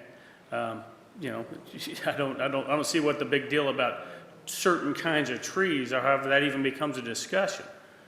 I really think you guys should very favorably consider this project moving forward. Thank you. Thank you. Okay. With that, I see no one else lined up, so, oh, I'm sorry. Yes, I've been waiting for my turn. Thank you, but I don't think I need to spend, I'm Mary Stevenson. I own the property at 13315 Northeastern, which is directly across the street from this land that you are considering. I didn't think I needed to introduce myself too much because I was up here at the end of January and opposing this, and there's very little change in this than the one that we had at the end of January. Okay? The concerns I shared with you at that time are no less concerning today because there is very little change between the proposal you considered at the end of January than the plan you have tonight. So I will limit my comments to 3 questions that were highlighted in the report prepared and submitted by the county staff for review. First, quoting from that staff report, whether or not proposed zoning district allows development compatible with existing use and zoning of nearby property, end of quote. Now, whether you look north, south, east, or west, for miles around, you will find no examples of land use and for small-size urban-type lots as envisioned on these 18 lots of eastern estates. Rather, you will find large lots, mostly 2.5 to 5 acres, and more, as well as large agricultural lands, predominantly in a rural setting. So the answer is no. Nothing about the density of this zoning plan is compatible with the open and rural character of the surrounding area. The differences in terms of livability, safety, and environmental concerns are significant. Second, quoting from that report, whether or not county and other service providers will be able to provide adequate facilities and services to the subject property while maintaining adequate service levels to existing development. End of quote. The existing infrastructure, primarily the roads, is of concern. Eastern Road, 132nd Street, Highway 291 are not adequate to allow prompt and safe services for urban-type development. 132nd Street is not hard surface. Eastern is narrow, without curbs or shoulders, subject to heavy traffic that often disregards the safety speeds. The eastern intersection at 291 Highway is dangerous, even before the added and urban residential and business activity now in development there. And the intersection on north to 92 Highway is even worse. If any of you ever tried to get onto Highway 291 during rush hour from Eastern, good luck. Count on a little bit, 5 or 10 minutes wait for sure. Adequate response times by police and fire responders. A house in the nearby neighborhood burned to the ground recently before firefighters arrived. One wonders if recent road system and enough staffing of service providers will be available to provide necessary safety given the additional 18 residents in this combined urban area. And you heard the fire department say if they don't have the expenses, it's hard to get them out in the country.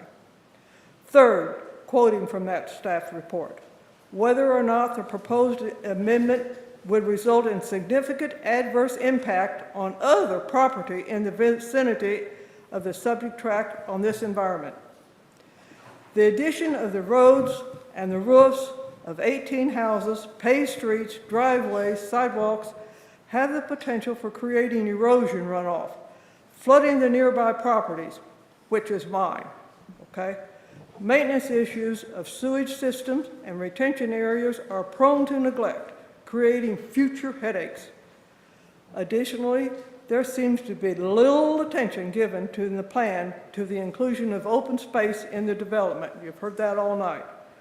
The set aside of an undeveloped and long neglected wasteland at the southeast corner of the development seems very inadequate.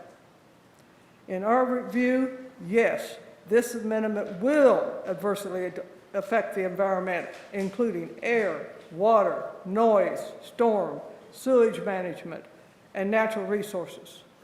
So once again, we urge denial of this rezoning and preliminary plan.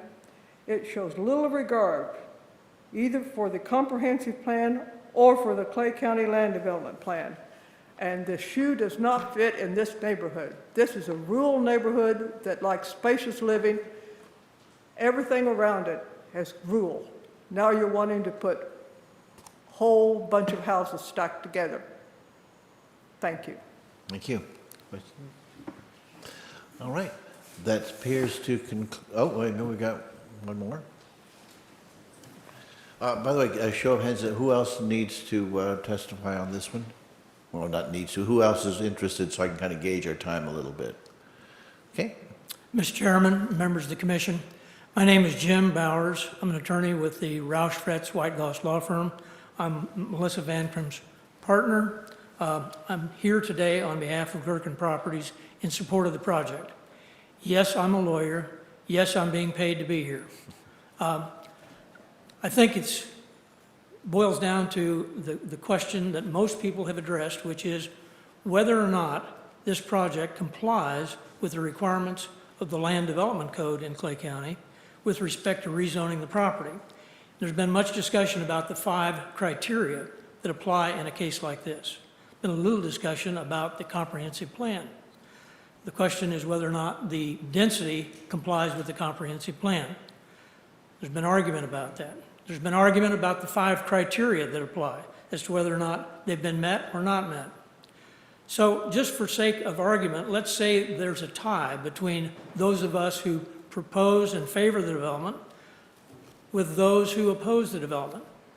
What would the tiebreaker be in a case like that? I would suggest that your professional staff, that the county employs, an expert in the land use area, Mr. Jones, his opinion might be the tiebreaker. Mr. Jones's opinion is, number 1, this project complies with the comprehensive plan. Number 2, it meets the 5 criteria set forth in the development code.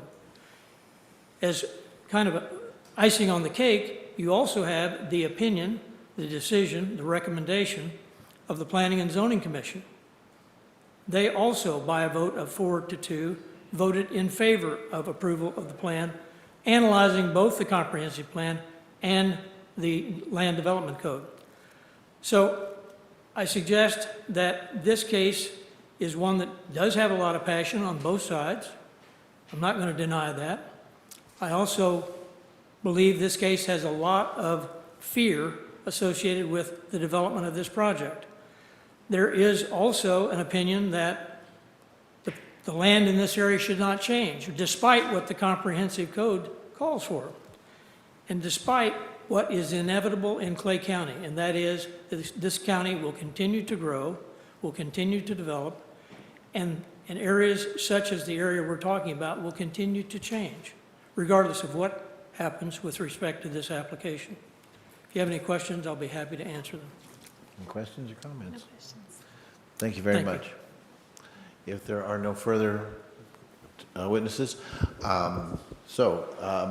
obviously this has a particle of controversy attached to it, so I would recommend regular or next meeting.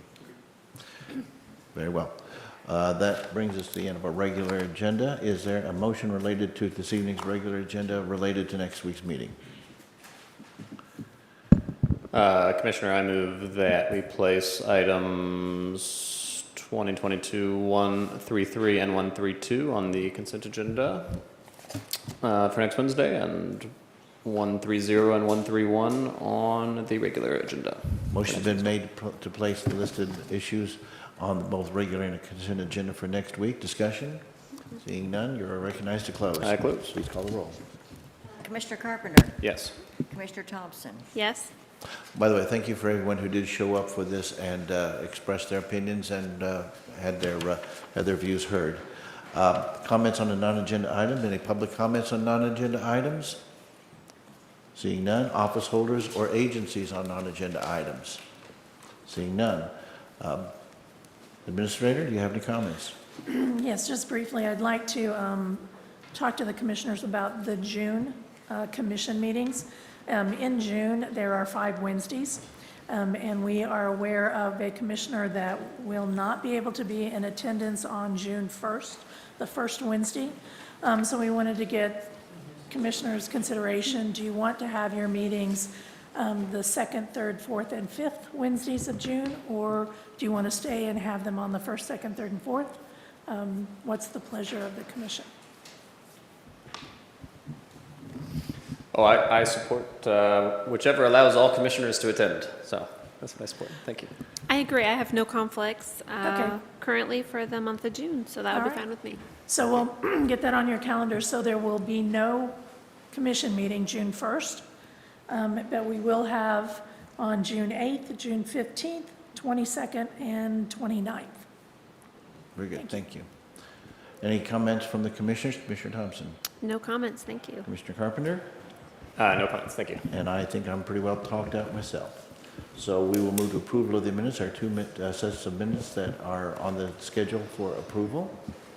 I'll make a motion to approve Wednesday, February 16th, a 3 o'clock meeting, and the Wednesday, February 23rd, 6 p.m. meeting as printed. Motion has been made for the approval of Wednesday, February 16, 2022, 3 p.m. meeting, and Wednesday, February 26, 2022, 6 p.m. meeting. Discussion? Thanks. Seeing none, you're recognized to close. I close. Please call the roll. Commissioner Carpenter, excuse me, Commissioner Thompson Yes. and Commissioner Carpenter. Yes. Are there any written comments, written reports to submit to the commission this time? Yes, I emailed all three of you commissioners a report, a 2021 annual report from the Senior Services. Very good. The commissioner's got the report. Very good. That brings us to executive sessions. We've had a rather long evening. My understanding is that there's nothing here that we could not perhaps take up at next week's meeting, but I'd like to get consensus from the commission to see what the pleasure of the commission might be. Yeah, next week works great for me. That works. And am I correct, Counselor, that next week would not create any problems as far as any of these issues were to take up? That's correct, Chair. Very good. Commissioner. And that means, and we do not need a vote. That's, consensus is sufficient. Very well. With that, we have reached recess and adjournment. We are adjourned. Thank you. So we'll get those executive items on next Wednesday.